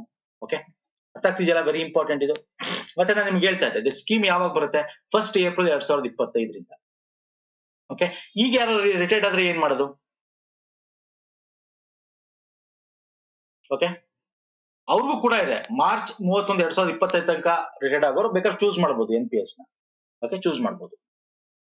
But effective from 2025 April ಇಂದ ಏನಾಗುತ್ತೆ, ಕಂಪಲ್ಸರಿ NPS ಇರುತ್ತೆ. ನೆಕ್ಸ್ಟ್ ಬರ್ತೇನೆ. ಚಂದ್ರಯಾನ 3 ಚಂದ್ರನ ಮೇಲೆ ಇಳಿದ ನೆನಪಿಗಾಗಿ ಭಾರತದಿಂದ ಮೊದಲ ರಾಷ್ಟ್ರೀಯ ಬಾಹ್ಯಾಕಾಶ ದಿನವನ್ನು ಯಾವಾಗ ಆಚರಿಸಲಾಯಿತು? Very important question. First ever, ಮೊದಲನೇ ಸಲ ಸ್ಪೇಸ್ ಡೇ ಹೋದ ವರ್ಷ ಡಿಕ್ಲೇರ್ ಮಾಡಿದ್ರು ಇದನ್ನ ನರೇಂದ್ರ ಮೋದಿ ಅವರು PM. ಯಾವಾಗ ನಮ್ದು ಸಾಫ್ಟ್ ಲ್ಯಾಂಡಿಂಗ್ ಪಕ್ಕವಾಗಿ ಏನೋ ಆಯ್ತು ಚಂದ್ರಯಾನ 3ದು. ಓಕೆ, ಆ ಒಂದು ದಿನದ ಒಂದ ನಾವು ಸ್ಪೇಸ್ ಡೇ ಆಗಿ ಸೆಲೆಬ್ರೇಟ್ ಮಾಡೋಣ ಅಂತ ಹೇಳಿ. ಸೊ ಈ ವರ್ಷದಿಂದ ಅದು ಸ್ಪೇಸ್ ಡೇ ಸೆಲೆಬ್ರೇಟ್ ಮಾಡ್ತಾ ಇದೀವಿ, August 23rd. ಇದರ ಥೀಮ್ ಹೇಳ್ತೀರಾ? ಥೀಮ್ ಕೇಳ್ತಾನೆ ಎಕ್ಸಾಮ್. ಥೀಮ್ ಮತ್ತು ವಿಷಯ ಹೇಳಿ ನೋಡೋಣ. ಇಲ್ಲೇ ಇದೆ. Yes, touching lives while touching the moon, India space saga ಅಂತ. Touching lives while touching the moon, India space saga. And ಆ ದಿನದಲ್ಲಿ ಇಸ್ರೋ ಚಂದ್ರಯಾನ 3 ಟೀಮ್ಗೆ ವಿಜ್ಞಾನ ಟೀಮ್ ಅಂತ ಅವಾರ್ಡ್ ಕೊಡಲಾಯಿತು. ರಾಷ್ಟ್ರಪತಿ ಭವನದಲ್ಲಿ ರಾಷ್ಟ್ರಪತಿಗಳು ವಿಜ್ಞಾನ ಪುರಸ್ಕಾರ ಕೂಡ ಕೊಟ್ಟರು ಆವತ್ತಿನ ದಿನದಲ್ಲಿ. ಓಕೆ, ಸೊ ವೆರಿ ಇಂಪಾರ್ಟೆಂಟ್ ಇದು. First ever national space day ಇದು, August 23rd. ನೆಕ್ಸ್ಟ್ ಬರ್ತೇನೆ. ಲೋಕಸಭೆಯ ಸ್ಪೀಕರ್ ಓಂ ಬಿರ್ಲಾ ಅವರು 2024-25ಕ್ಕೆ ಇತ್ತೀಚೆಗೆ ರಚಿಸಲಾದ 6 ಹೊಸ ಸಂಸದೀಯ ಸಮಿತಿಗಳಿಗೆ ಸಂಬಂಧಿಸಿದ ಈ ಕೆಳಗಿನ ಯಾವ ಅಂಶಗಳು ಸರಿಯಾಗಿದೆ? ನೋಡಿ, ಇದು ಇಂಪಾರ್ಟೆಂಟ್ ಏನಕ್ಕೆ ಅಂತಂದ್ರೆ ತುಂಬಾ ಜನ ಗ್ರೂಪ್ ಬಿ ಪ್ರಿಪೇರ್ ಆಗ್ತಾ ಇದ್ದೀರಾ. OBC ವೆಲ್ಫೇರ್ ಡೆವಲಪ್ಮೆಂಟ್ ಡಿಪಾರ್ಟ್ಮೆಂಟ್ಗೆ ಚೇರ್ಮನ್ ಸೆಲೆಕ್ಟ್ ಆಗಿದ್ದಾರೆ. ಹಂಗೆ SC/ST ಗೂ ಸೆಲೆಕ್ಟ್ ಆಗಿದ್ದಾರೆ. ಹಾಗೆ ನಮ್ಮ PAC ಪಬ್ಲಿಕ್ ಅಕೌಂಟ್ ಕಮಿಟಿಗೂ ಚೇರ್ಮನ್ ಸೆಲೆಕ್ಟ್ ಮಾಡಿದ್ದಾರೆ. ಓಕೆ, OBC ಹಿಂದುಳಿದ ವರ್ಗ ಕಲ್ಯಾಣ ಸಮಿತಿಗೆ ವೆಲ್ಫೇರ್ ಕಮಿಟಿಗೆ ಮಧ್ಯಪ್ರದೇಶದ MP ಆಗಿರ್ತಕ್ಕಂಥ ಸಂಸದ ಗಣೇಶ್ ಸಿಂಗ್ ಅವ್ರನ್ನ ಅಧ್ಯಕ್ಷರಾಗಿ ಮಾಡಿದ್ದಾರೆ. ಎಲ್ಲ ಒಂದೊಂದು ವರ್ಷ ಇರುತ್ತೆ ಈ ಒಂದು ಪಾರ್ಲಿಮೆಂಟರಿ ಕಮಿಟಿಗಳು. ಸಾರ್ವಜನಿಕ ಲೆಕ್ಕಪತ್ರ ಸಮಿತಿ PAC ಪಬ್ಲಿಕ್ ಅಕೌಂಟ್ ಕಮಿಟಿಗೆ KC ವೇಣುಗೋಪಾಲ್, ಕಾಂಗ್ರೆಸ್ನ ವೇಣುಗೋಪಾಲ್ ಅವರು ರಾಜಸ್ಥಾನದಿಂದ ಅವರು ರಾಜ್ಯಸಭೆಗೆ ಆಯ್ಕೆ ಆಗಿರ್ತಕ್ಕಂಥವ್ರು. ಸೊ ಅವರು ಕೇರಳದವ್ರು ಗೊತ್ತಲ್ವಾ. ಸೊ ಅವ್ರನ್ನ PAC ನ ಅಧ್ಯಕ್ಷರಾಗಿ ಮಾಡಿದ್ದಾರೆ. ಮತ್ತೆ SC ಮತ್ತೆ ST ಕಲ್ಯಾಣ ಸಮಿತಿಗೆ ಬೈಜಂತ್ ಪಾಂಡಾ, ಓಕೆ, MP ಬೈಜಂತ್ ಪಾಂಡಾ ಅವ್ರನ್ನ ಸೆಲೆಕ್ಟ್ ಮಾಡಿದ್ದಾರೆ. ಓಕೆ, ಮಧ್ಯಪ್ರದೇಶದವರು. ಸೊ ಯಾವ್ದು ಕರೆಕ್ಟ್ ಇಲ್ಲಿ? ಯಾವ್ದು ಕರೆಕ್ಟು? ಇಲ್ಲಿ C ಕರೆಕ್ಟ್ ಅಲ್ಲ. C ಯಾಕೆ ಕರೆಕ್ಟ್ ಆಗಲ್ಲ ಹೇಳ್ತೀನಿ ನೋಡಿ. C ನೋಡಿ ಯಾಕೆ ಕರೆಕ್ಟ್ ಅಲ್ಲ ಅಂತಂದ್ರೆ, the committee welfare of scheduled caste scheduled by chaired by ಪ್ರಾಗ್ನನ್ ಸಿಂಗ್ ಕುಲಸತ್ತೆ ಅಂತ MP. ಓಕೆ, ಯಾರು? ಪ್ರಾಗ್ನನ್ ಸಿಂಗ್ ಕುಲ್ಸಟ್ಟೆ ಅಂತಕ್ಕಂಥವ್ರು, ಬೈಜಂತ್ ಪಾಂಡಾ ಅಲ್ಲ. ಹಂಗಾಗಿ C ಕರೆಕ್ಟ್ ಅಲ್ಲ. A ಮತ್ತೆ B ಕರೆಕ್ಟ್. ಅರ್ಥ ಆಗ್ತಿದೆಯಲ್ಲ? ಸೊ ಅಧ್ಯಕ್ಷರುಗಳು ನೆನ್ಪಿಟ್ಕೊಳ್ಳಿ, ಒಂದ್ಸಲ ಕೇಳ್ತಾರೆ. ಎಕ್ಸಾಮ್ ಅಲ್ಲಿ ಹಂಗಾಗಿ ತಗೊಂಡಿದ್ದೀನಿ. ಯಾಕಂದ್ರೆ ಗ್ರೂಪ್ ಬಿ ತುಂಬಾ ಜನ ಬರೀತಿದ್ರ, ಸೊ ಹಾಗಾಗಿ ಅದ್ರ ಬಗ್ಗೆ ಕರೆಂಟ್ ಅಫೇರ್ ನ ಕೇಳುವಂತ ಚಾನ್ಸಸ್ ಇರುತ್ತೆ. ಅಂದ್ರೆ ಈಗ ಆಲ್ರೆಡಿ ಸೆಟ್ ಆಗಿದೆ, ಕೇಳಲ್ಲ ಪೇಪರು. ನೆಕ್ಸ್ಟ್ 70ನೇ ರಾಷ್ಟ್ರೀಯ ಚಲನಚಿತ್ರ ಪ್ರಶಸ್ತಿಗಳಿಗೆ ಸಂಬಂಧಿಸಿದಂತೆ ಈ ಕೆಳಗಿನ ಯಾವ ಅಂಶಗಳು ಸರಿಯಾಗಿದೆ? ನ್ಯಾಷನಲ್ ಅವಾರ್ಡ್ ಬಂತು, ಕಾಂತಾರ ಗೊತ್ತಿದೆ ನಿಮ್ಗೆ, ರಿಷಬ್ ಶೆಟ್ಟಿ ಅವರಿಗೆ ಬಂತು, ನಮ್ಮ ಕರ್ನಾಟಕ ಅತ್ಯುತ್ತಮ ನಟ. ಆನಂದ್ ಏಕರ್ಷಿ, ಓಕೆ, ಆನಂದ್ ಏಕರ್ಷಿ ನಿರ್ದೇಶನ ಮಲಯಾಳಂ ಚಿತ್ರ ಆಟಮ್, ಅಂದ್ರೆ ದಿ ಪ್ಲೇ, ಆಟ ಅಂತ, ಅತ್ಯುತ್ತಮ ನಾನ್ ಫೀಚರ್. ನೋಡಿ, ನಾನ್ ಫೀಚರ್ ಅಲ್ಲ, ಅದು ಫೀಚರ್ ಎಲ್ಲಿ ಬರುತ್ತೆ. ಸೊ ಹಂಗಾಗಿ this is wrong. Feature non feature ಅಂದ್ರೆ, ಫೀಚರ್ ಅಂದ್ರೆ ನಿಮ್ಗೆ ಒಂಥರ ಒಂದು ಶಾರ್ಟ್ ಫಿಲಂ ತರ ಒಂದು ಇದನ್ನ ಇಟ್ಕೊಂಡು ತೆಗಿತಾರೆ, ಎಂಟರ್ಟೈನ್ಮೆಂಟ್ ಫಿಲಂ ಅಲ್ಲ, ಬೇರೆ ತರ ಫಿಲಂ ಅಲ್ಲ ಅದು. ಓಕೆ, ಸೊ ನಾನ್ ಫೀಚರ್ ಅಡಿಯಲ್ಲಿ, ಫೀಚರ್ ಅಡಿಯಲ್ಲಿ ತಗೊಂಡಿರ್ತಕ್ಕಂಥದ್ದು. ಹಾಗಾಗಿ ದಿಸ್ ಇಸ್ ರಾಂಗ್. ಎಸ್, ಈ ಚಿತ್ರಕ್ಕೆ ಸಿಕ್ಕಿದೆ ಬೆಸ್ಟ್ ಫಿಲಂ ಆಗಿ, ಬಟ್ ನಾನ್ ಫೀಚರ್ ಅಲ್ಲ, ಫೀಚರ್ ಅಡಿಯಲ್ಲಿ ಸಿಕ್ಕಿದೆ. Kishore Kumar the ultimate biography. Kishore Kumar ಅವರ ಜೀವನ ಚರಿತ್ರೆ ಭಾರತೀಯ ಹಿನ್ನೆಲೆ ಗಾಯಕ ಮತ್ತು ಸಂಗೀತಗಾರ ಅನಿರುದ್ಧ್ ಭಟ್ಟಾಚಾರ್ಯ ಮತ್ತು ಪಾರ್ಥಿವ್ ಥಾರ್ ಅವರು ಬರೆದಿದ್ದಾರೆ. ಇದು ಚಲನಚಿತ್ರ ಅತ್ಯುತ್ತಮ ಪುಸ್ತಕ ಪ್ರಶಸ್ತಿಯನ್ನು ಪಡೆದಿದೆ. ಹೌದು, ಬಯೋಗ್ರಫಿ ಇದಕ್ಕೆ ಸಂಬಂಧಪಟ್ಟಂತೆ ಪ್ಲೇಬ್ಯಾಕ್ ಸಿಂಗರ್ ಆಗಿರ್ತಕ್ಕಂಥ ಅನಿರುದ್ಧ್ ಅವರು ಬರ್ತಿದ್ದಾರೆ, ಅವ್ರಿಗೆ ಅತ್ಯುತ್ತಮ ಪುಸ್ತಕ ಪ್ರಶಸ್ತಿ ಕೊಟ್ಟಿದ್ದಾರೆ, the best book of cinema ಅಂತ. Yes, this is correct. Kantara ಚಿತ್ರದಲ್ಲಿ ಅಭಿನಯಕ್ಕಾಗಿ ರಿಷಬ್ ಶೆಟ್ಟಿ ಪ್ರಮುಖ ಪಾತ್ರ ಅತ್ಯುತ್ತಮ ನಟ ಪ್ರಶಸ್ತಿ ಪಡೆದಿದ್ದಾರೆ. ಹೌದು, ಇದು correct. B and C is the right answer. ಯಾಕೆ ಕರೆಕ್ಟ್ ಅಲ್ಲ ಅಂತ ಹೇಳಿದ್ದೀನಿ. ಸೊ ಇಲ್ಲಿ ಮಲಯಾಳಂ ಫಿಲಂ ಇದೆ ದ ಪ್ಲೇ, ದ ಆಟಮ್ ಅಂತಕ್ಕಂಥದ್ದು ಬೆಸ್ಟ್ ಫೀಚರ್ ಫಿಲಂ. ಅರ್ಥ ಆಗ್ತಿಲ್ಲ. ನಾನ್ ಫೀಚರ್ ಫಿಲಂ ಉರ್ದು, ನಿಮ್ಗೆ ಆಲ್ರೆಡಿ ಹೇಳಿದೆ. ಮಿರರ್ ಅಂತ, ಅಯೇನಾ ಅಂತ ಉರ್ದುದು, Hindi, that is non feature film. Documentary ಅಂತೀವಿ, ನಾನ್ ಫೀಚರ್ ಅಂದ್ರೆ ಡಾಕ್ಯುಮೆಂಟ್ರಿ ಅಂತೀವಿ, ಡಾಕ್ಯುಮೆಂಟ್ರಿ ಅಂತ. Okay, Kannada film Kantara best popular entertaining film, wholesome entertainment film ಇದು. ಫೀಚರ್ ಫಿಲಂ ಅಂದಾಗ the play, best wholesome entertainment film ಯಾವುದು ಅಂದ್ರೆ ಕಾಂತಾರ. ಸೊ ನೋಡ್ಕೊಂಡು ಆನ್ಸರ್ ಮಾಡಬೇಕು ಸ್ನೇಹಿತರೆ ಕ್ವಶನ್ಸ್ ಕೇಳಿದಾಗ. ಓಕೆ, ಪೊನ್ನಿಯನ್ ಸೆಲ್ವನ್ ತಮಿಳ್ದೇನಿದೆ ಒಂದು, ಅದು 4 ಅವಾರ್ಡ್ ಗೆದ್ಕೊಂಡಿದೆ. ಸಿನಿಮಾಟೋಗ್ರಫಿಗೆ, ಸೌಂಡ್ ಡಿಸೈನ್ಗೆ, best music direction, best feature film in Tamil ಅದರಲ್ಲಿ ಸಿಕ್ಕಿದೆ. ಓಕೆ, ಬೆಸ್ಟ್ ಆಕ್ಟರ್ ಯಾರು? ರಿಷಬ್ ಶೆಟ್ಟಿ. ಬೆಸ್ಟ್ ಆಕ್ಟ್ರೆಸ್ ಯಾರು ಅಂದ್ರೆ ನಿತ್ಯಾ ಮೆನನ್. ತಿರುಚಿತ್ರಾಂಬಲಂ ಅಂತಕ್ಕಂಥ ಒಂದು ಫಿಲಂ ಅಲ್ಲಿ ಅವರು ಬೆಸ್ಟ್ ಆಕ್ಟರ್ಸ್ ರೋಲ್ ಆಗಿ ತಗೊಂಡಿದ್ದಾರೆ. ಲಿಸ್ಟ್ ಕೊಡ್ತೀನಿ, ಇಲ್ಲಿ ನೋಡ್ಕೊಳ್ಳಿ, ವೆರಿ ಇಂಪಾರ್ಟೆಂಟ್. ಯಾರ್ಯಾರು ಪೋಷಕ ನಟ ಯಾರು, ಅತ್ಯುತ್ತಮ ನಿರ್ದೇಶಕ ಯಾರು, ಅತ್ಯುತ್ತಮ ನಟ ಯಾರು, ಅತ್ಯುತ್ತಮ ಚಲನಚಿತ್ರ ಯಾರು. ಇಲ್ಲಿ ಚಲನಚಿತ್ರ ಅಂದ ತಕ್ಷಣ ಫೀಚರ್ ಫಿಲಂ ಅಂತ ಅರ್ಥ ಆಗ್ತಿದೆಯಲ್ಲ. ಆಮೇಲೆ ಕನ್ನಡದಲ್ಲಿ ನಮ್ಮ ಕನ್ನಡದಲ್ಲಿ ಯಾವುದು ಅತ್ಯುತ್ತಮ ಚಲನಚಿತ್ರ ಅಂದ್ರೆ KGF ಚಾಪ್ಟರ್ 2. ಓವರ್ ಆಲ್ ಅಂತ ತಗೊಂಡಾಗ ಅಟ್ಟಂ, ಅದೆಲ್ಲ ಗೊತ್ತಿರ್ಬೇಕು ನಿಮ್ಗೆ. ಓಕೆ, ಇಲ್ಲಿ ಕೊಟ್ಟಿದ್ದೀನಿ ಪ್ರಮುಖವಾದ ಲಿಸ್ಟ್, ಒಂದ್ಸಲ ನೋಡ್ಕೊಳಿಸ್ತೀನಿ. ಸೊ ನೆಕ್ಸ್ಟ್ ಬರ್ತೀನಿ. ಜುಲೈ 2024ರಲ್ಲಿ ದೆಹಲಿಯಲ್ಲಿ ಯುನೆಸ್ಕೋ ವಿಶ್ವ ಪರಂಪರಾ ಸಮಿತಿ ನಡೆಯಿತು, 46ನೇ ಅಧಿವೇಶನ ನಡೆಯಿತು. ಓಕೆ, ಇದಕ್ಕೆ ಯಾವ ಆಪ್ಷನ್ ಸರಿ ಇದೆ? ಯಾಕೆ ಕ್ವಶನ್ ತಗೊಂಡಿದ್ದೆ ನೋಡಿ, ಕ್ವಶನ್ ನಲ್ಲೇ ನಿಮ್ಗೆ ಕ್ವಶನ್ ಕೇಳ್ಬೋದು. ಕ್ವಶನ್ ನಲ್ಲೇ ಕ್ವಶನ್ ಅಂದ್ರೇನು? ಯುನೆಸ್ಕೋ ವರ್ಲ್ಡ್ ಹೆರಿಟೇಜ್ ಕಮಿಟಿಯ ಒಂದು ಸಭೆ ನಡೀತು, 46ನೇ ಸೆಷನ್ ಭಾರತದಲ್ಲಿ ನಡೀತು. ಎಲ್ಲಿ ನಡೀತು ಅಂತ ಕೇಳ್ಬೋದು. ಡೆಲ್ಲಿಲಿ ನಡೀತು. ಓಕೆ, ಅಲ್ಲೊಂದಷ್ಟು ಡಿಸ್ಕಸ್ ಮಾಡ್ತಾರೆ, ಬೇರೆ ಬೇರೆ ಯಾವ ಭಾರತದ ಇತ್ತೀಚೆಗೆ ಅಂದ್ರೆ ಈ ಸಭೆಯಲ್ಲಿ ಭಾರತಕ್ಕೆ ಯಾವ್ದಾದ್ರು ಯುನೆಸ್ಕೋ ವರ್ಲ್ಡ್ ಹೆರಿಟೇಜ್ ಕೊಡಬೇಕು ಅಂತ ಯಾವ್ದು ಘೋಷಣೆ ಮಾಡಿಲ್ಲ. ಇದಕ್ಕಿಂತ ಮುಂಚೆ ಮಾಡಿದ್ರು. 43 ಟೋಟಲ್ ಇದೆ ಈಗ ಭಾರತದಲ್ಲಿ ಅಲ್ವಾ UNESCO world heritage. UNESCO recent ಆಗಿ ಯಾವ್ದಾಗಿದ್ದು ಅಹೋಮ್ ಡೈನೆಸ್ಟಿಯಾ, ಯಾವ್ದು ಒಂದು ಇದು ಏನದು ಸಮಾಧಿ ಏನಂತ ಕರಿತೀವಿ, ಅದು ಅಸ್ಸಾಂದು, ಅದು 43ನೇದಾಗ ಆಯ್ಕೆ ಆಗುತ್ತೆ. Last 1-2 months back current affair, 1 month 2 month back ನೋಡ್ಕೊಳ್ಳಿ ಅದು. ಓಕೆ, ಸೊ ಹಾಗಾಗಿ this is correct. PM Narendra Modi ಅವರು ಯುನೆಸ್ಕೋ ವಿಶ್ವ ಪರಂಪರೆ ಕೇಂದ್ರಕ್ಕೆ USD 10 ಮಿಲಿಯನ್ ಕೊಡ್ಲಿಲ್ಲ, 1 ಮಿಲಿಯನ್ ಅನುದಾನ ಘೋಷಣೆ ಮಾಡ್ತಾ ಇದ್ದಾರೆ. ಭಾರತ ಸರ್ಕಾರ ಮತ್ತು USA ಸರ್ಕಾರ ಒಂದು ಪ್ರಾಚೀನ ವಸ್ತುಗಳ ಸಾಕಣೆಗಳನ್ನ ಅಂದ್ರೆ ಆಂಟಿಕ್ ಪೀಸ್ ಗಳನ್ನ ಕದ್ದು ಸಾಕಣೆ ಮಾಡೋದನ್ನ ತಡೆಗಟ್ಟಬೇಕು ಅಂತ ಹೇಳಿ ಸಾಂಸ್ಕೃತಿಕ ಆಸ್ತಿ ಒಪ್ಪಂದ ಅಂತ ಕರಿತೀವಿ, ಅಂದ್ರೆ ಕಲ್ಚರಲ್ ಪ್ರಾಪರ್ಟಿ ಅಗ್ರಿಮೆಂಟ್ ಅಂತ USA ಮತ್ತು ಭಾರತ ಸರ್ಕಾರ ಮಾಡ್ಕೊತದೆ ಇದರಲ್ಲಿ. ಇದು ಕರೆಕ್ಟ್. ಸೊ ಹಾಗಾದ್ರೆ ಯಾವ್ದು ಕರೆಕ್ಟ್? ಎಲ್ಲ ಆಪ್ಷನ್ಸ್ ಕರೆಕ್ಟಾ? ಅಲ್ಲ, ಆಪ್ಷನ್ ಬಿ ತಪ್ಪಲ್ಲ. ಇದು 10 ಮಿಲಿಯನ್ ಅಲ್ಲ, $1 ಮಿಲಿಯನ್ ಕೊಡ್ತೀನಿ ಅಂತ ಹೇಳಿ. ಆಗ ಆಪ್ಷನ್ AC ಮಾತ್ರ ಕರೆಕ್ಟ್. ಓಕೆ, ಸೊ ಇದು ಗೊತ್ತಿರಲಿ, ಸಿಂಪಲ್ ಕ್ವಶನ್, ಇದ್ರ ಬಗ್ಗೆ ಹೆಚ್ಚು ಕ್ವಶನ್ ಬರಲ್ಲ. ಏನ್ ಕೇಳ್ಬೋದು ಅಂದ್ರೆ ಎಲ್ಲಿ ನಡೀತು ಅಂತ ಕೇಳ್ಬೋದು. ಡೆಲ್ಲಿ ಭಾರತ್ ಮಂಡಪದಲ್ಲಿ ನಡೆಯುತ್ತೆ. ಓಕೆ, ಸೊ ಗೊತ್ತಿರಲಿ, 46ನೇ ಸೆಷನ್ ಇದು ಭಾರತದಲ್ಲಿ ನಡೆಯುತ್ತೆ. Fine sir. ಚಂಡೀಗಢದಲ್ಲಿ 3 ಹೊಸ ಕ್ರಿಮಿನಲ್ ಕಾನೂನುಗಳಿಗಾಗಿ ಕೇಂದ್ರ ಗೃಹ ಸಚಿವ ಅಮಿತ್ ಶಾ ಅವರು ಇತ್ತೀಚೆಗೆ ಬಿಡುಗಡೆ ಮಾಡಿದ 4 ಅಪ್ಲಿಕೇಶನ್ಗಳಲ್ಲಿ ಈ ಕೆಳಗಿನಗಳಲ್ಲಿ ಯಾವುದು ಒಂದಲ್ಲ? ನೆಗೆಟಿವ್ ಸ್ಟೇಟ್ ಅಂದ್ರೆ ನಿಮ್ಗೆ ಗೊತ್ತಲ್ಲ, 3 ಕಾನೂನುಗಳು ಬಂತು ಅಲ್ವಾ, ನಮ್ CRPC, IPC ಮತ್ತೆ ಕ್ರಿಮಿನಲ್ ಪ್ರೊಸೀಜರ್ ಮತ್ತೆ ಎವಿಡೆನ್ಸ್ ಆಕ್ಟ್ ನ ಚೇಂಜ್ ಮಾಡಿ ಬೇರೆ ಹೆಸರು ಕೊಟ್ಟು ಅದಕ್ಕೆ ಒಂದು ಅಪ್ಲಿಕೇಶನ್ ಬಿಡುಗಡೆ ಮಾಡ್ತಾರೆ. ಅಂದ್ರೆ ಚಂಡೀಗಢಕ್ಕೆ ಹೋದಾಗ ಅಲ್ಲಿ ಬಿಡುಗಡೆ ಮಾಡ್ತಾರೆ. ಆ ಅಪ್ಲಿಕೇಶನ್ 4 ಇರುತ್ತೆ. ಯಾವ್ದಲ್ಲ ಕೇಳಿರೋದು ಈ ಸಮ್ಮಾನ್ ಅಂತಕ್ಕಂಥದ್ದಿಲ್ಲ. ಈ ಸಮನ್ಸ್ ಇದೆ, ಸಮನ್ಸ್ ಈ ಸಮ್ಮನ್ ಅಂದ್ರೆ ನೀವು ಸಮನ್ಸ್ ನ ಕೊಡ್ತಾರಲ್ಲ, ಅಂದ್ರೆ ನೋಟಿಸ್ ನ ಕೋರ್ಟ್ ಇಂದ ಕಳಿಸ್ತಾರಲ್ಲ, ಈ ಅಂದ್ರೆ ಆನ್ಲೈನ್ ಮುಖಾಂತರ ಕಳಿಸ್ತಕ್ಕಂಥದ್ದು. ಇದು ಕರೆಕ್ಟ್ ಇದೆ. ನ್ಯಾಯಶ್ರುತಿ, ನ್ಯಾಯಸ್ಥಿತಿ, ಈ ಸಾಕ್ಷ್ಯ, ಈ 4 ಕರೆಕ್ಟ್. ಇದಲ್ಲ. ನಾವು ಯಾವ್ದಲ್ಲ ಅಂತ ಕೇಳಿರೋದು, ಹಾಗಾಗಿ option 5 is the right answer. ನಾನು ಹೇಳ್ತೀನಿ ಇದು ಯಾವ್ದಾವ್ದಕ್ಕೆ ಸಂಬಂಧಪಟ್ಟಿದ್ದು ಅಂತ. ನಿಮ್ 3 ಕ್ರಿಮಿನಲ್ ಕಾನೂನು ಬಗ್ಗೆ ನಾವು ಪ್ರೀವಿಯಸ್ ಎಲ್ಲ ವಿಡಿಯೋಸ್ ಮಾಡಿ ನಿಮ್ಗೆ ಗೊತ್ತಿರುತ್ತೆ. BNS, BSA ಇದೆಲ್ಲ ಗೊತ್ತಿರುತ್ತೆ ನಿಮ್ಗೆ. ಅದ್ರ ಬಗ್ಗೆ ಇಲ್ಲಿ ನಾನು ಕೊಟ್ಟಿದ್ದೀನಿ, ಅದ್ರ ಬಗ್ಗೆ ಈಗ ಎಕ್ಸ್ಪ್ಲೈನ್ ಮಾಡಕ್ ಹೋಗಲ್ಲ ಅಲ್ವಾ. BNS ಅಂದ್ರೇನು, ಭಾರತೀಯ ನ್ಯಾಯ ಸಾಕ್ಷ್ಯ ಸಂಹಿತ ಅಲ್ವಾ. NSS ಅಂದ್ರೇನು, ಭಾರತೀಯ ನ್ಯಾಯ ಸುರಕ್ಷಾ ಸಂಹಿತ. PSA ಅಂದ್ರೇನು, ಭಾರತೀಯ ಸಾಕ್ಷ್ಯ ಅಧಿನಿಯಮ. PSA ಇಂಡಿಯನ್ ಎವಿಡೆನ್ಸ್ ಆಕ್ಟ್ ನ ಬದಲು ಬರುತ್ತೆ. BNS ನಮಗೆ ಇಂಡಿಯನ್ ಪೀನಲ್ ಕೋಡ್ ನ IPC ಬದಲು ಬರುತ್ತೆ. BNNS ನಮ್ಮ ಕ್ರಿಮಿನಲ್ ಪ್ರೊಸೆಸ್ CRPC ಬದಲು ಬರುತ್ತೆ. ಇದೆಲ್ಲ ಗೊತ್ತಿದೆ. ಇಲ್ಲಿ ಆ 4 ಆಪ್ ಗಳು ಯಾವ್ದು ಅಂದ್ರೆ, ಈ ಸಾಕ್ಷ್ಯ, ನ್ಯಾಯ ಸೇತು, ನ್ಯಾಯಶ್ರುತಿ, ಈ ಸಮ್ಮನ್ ಅಂತ. ಈ ಸಮ್ಮನ್ ಬಗ್ಗೆ ನಾವು ಆಲ್ರೆಡಿ ಹೇಳಿದೆ. ಈ ಸಾಕ್ಷ್ಯ ಅಂದ್ರೆ ಏನು ಅಂದ್ರೆ, ಈ ಸಾಕ್ಷ್ಯಗಳೇನಿರುತ್ತೆ ಕ್ರಿಮಿನಲ್ ಕೇಸ್ ಸಂಬಂಧಪಟ್ಟಂತೆ ವಿಡಿಯೋ, ಅದು ಇದು ಎವಿಡೆನ್ಸ್ ಗಳನ್ನ ಆನ್ಲೈನ್ ಮುಖಾಂತರನೇ ಅಪ್ಡೇಟ್ ಮಾಡಬಹುದು ಪೊಲೀಸರು. ಅದು ಕ್ಲೌಡ್ ಅಲ್ಲಿ ಇರುತ್ತೆ. ಯಾವಾಗ ಬೇಕಾದ್ರೂ ತಗೋಬಹುದು. ಓಕೆ, ಸೊ ಅದು ಈ ಸಾಕ್ಷ್ಯ. ಈ ನ್ಯಾಯಶ್ರುತಿ ಆಪ್ ಅಂದ್ರೇನು, ಆನ್ಲೈನ್ ಮುಖಾಂತರ ಕೋರ್ಟ್ ನ ಹಿಯರಿಂಗ್ ನ ಅಟೆಂಡ್ ಮಾಡೋದು, ಅಂದ್ರೆ ವಿಡಿಯೋ ಕಾನ್ಫರೆನ್ಸ್ ಮುಖಾಂತರ. ಓಕೆ, ಅದಕ್ಕೊಂದು ಸಪರೇಟ್ ಆಗಿ ನ್ಯಾಯಶ್ರುತಿ ಆಪ್ ಅಂತ ಮಾಡಿದ್ದಾರೆ.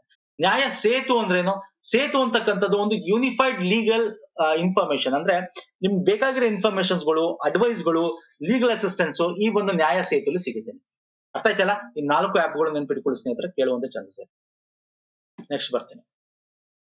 ಈ ಕೆಳಗಿನ ಯಾವ ಭಾರತೀಯರನ್ನು ಇತ್ತೀಚೆಗೆ ಅಂತಾರಾಷ್ಟ್ರೀಯ ಬಾಹ್ಯಾಕಾಶ ನಿಲ್ದಾಣಕ್ಕೆ AXIM-4 ಮಿಷನ್ಗೆ ಸಿಬ್ಬಂದಿ ಸದಸ್ಯರಾಗಿ ಆಯ್ಕೆ ಮಾಡಲಾಗಿದೆ? What is AXIM-4?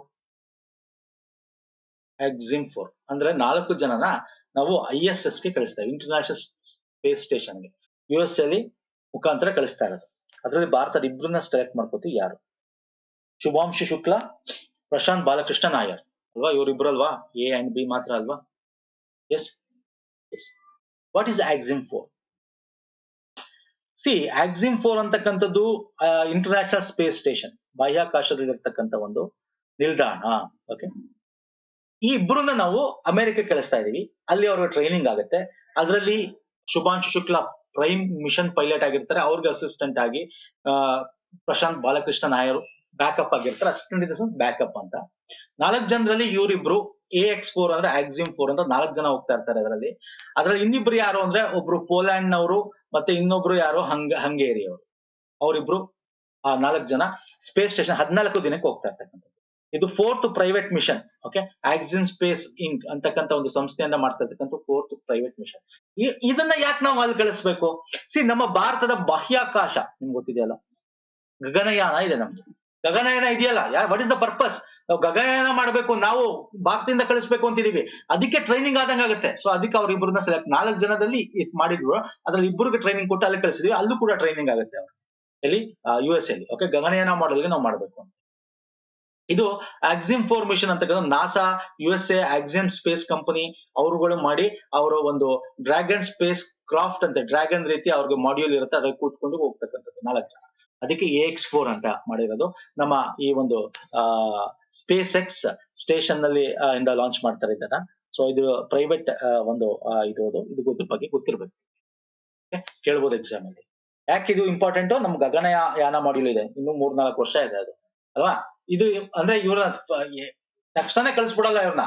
ಫಸ್ಟ್ ಅವ್ರಿಗೆಲ್ಲ ಟ್ರೈನಿಂಗ್ ಕೊಟ್ಟು ಹೆಂಗಿರುತ್ತೆ ಅಂತ ಹೇಳಿ, ಫಸ್ಟ್ ಹ್ಯೂಮನ್ ಇಲ್ದೇ ಇರೋದು, ಓಕೆ, ನಾನ್ ಹ್ಯೂಮನ್, ಓಕೆ, ಅವ್ರನ್ನ ಕಳಿಸ್ತಾರೆ 2 ಸಲ.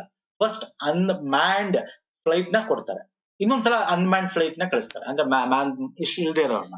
ಅದೆರಡು ಸಕ್ಸಸ್ ಆದ್ಮೇಲೆ ಇವ್ರನ್ನ ಕಳಿಸ್ತಕ್ಕಂಥದ್ದು. 2025 ಮುಂದಿನ ವರ್ಷ ಆಗದಿದ್ದು. ಓಕೆ, ನೆಕ್ಸ್ಟ್ ಬರ್ತೀನಿ. ಇತ್ತೀಚೆಗೆ ತಮಿಳುನಾಡಿನ ಕೊಯಮತ್ತೂರಲ್ಲಿ ಸಲ್ಲೂರ್ ಏರ್ ಬೇಸ್ ನಲ್ಲಿ ಪ್ರಾರಂಭವಾದ ಭಾರತದ ಮೊದಲ ರಾಷ್ಟ್ರೀಯ ವಾಯು ವ್ಯಾಯಾಮವನ್ನು ಹೆಸರಿಸಿ. ಇದು ಫಸ್ಟ್ ಟೈಮ್ ಭಾರತದಲ್ಲಿ ಆಗ್ತದೆ.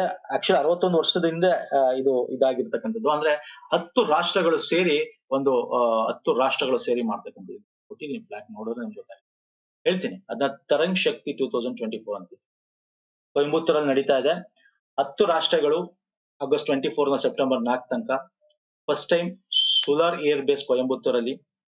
ಯಾವ್ದು ಅದು ಅಂದ್ರೆ around 30 country including the united ಇದರಲ್ಲಿ 30 ಕಂಟ್ರಿ, ನಾನು 10 ಅಂತ ಹೇಳ್ದಲ್ಲ, 30 countries, America, Germany, France, Australia, UAE, Singapore, ಇವ್ರದ್ದು 10 ಕಂಟ್ರೀಸ್ ಫ್ಲೈಟ್ ಗಳು ಇದ್ರಲ್ಲಿ ಪಾರ್ಟಿಸಿಪೇಟ್ ಮಾಡ್ತಾ ಇದ್ದಾರೆ.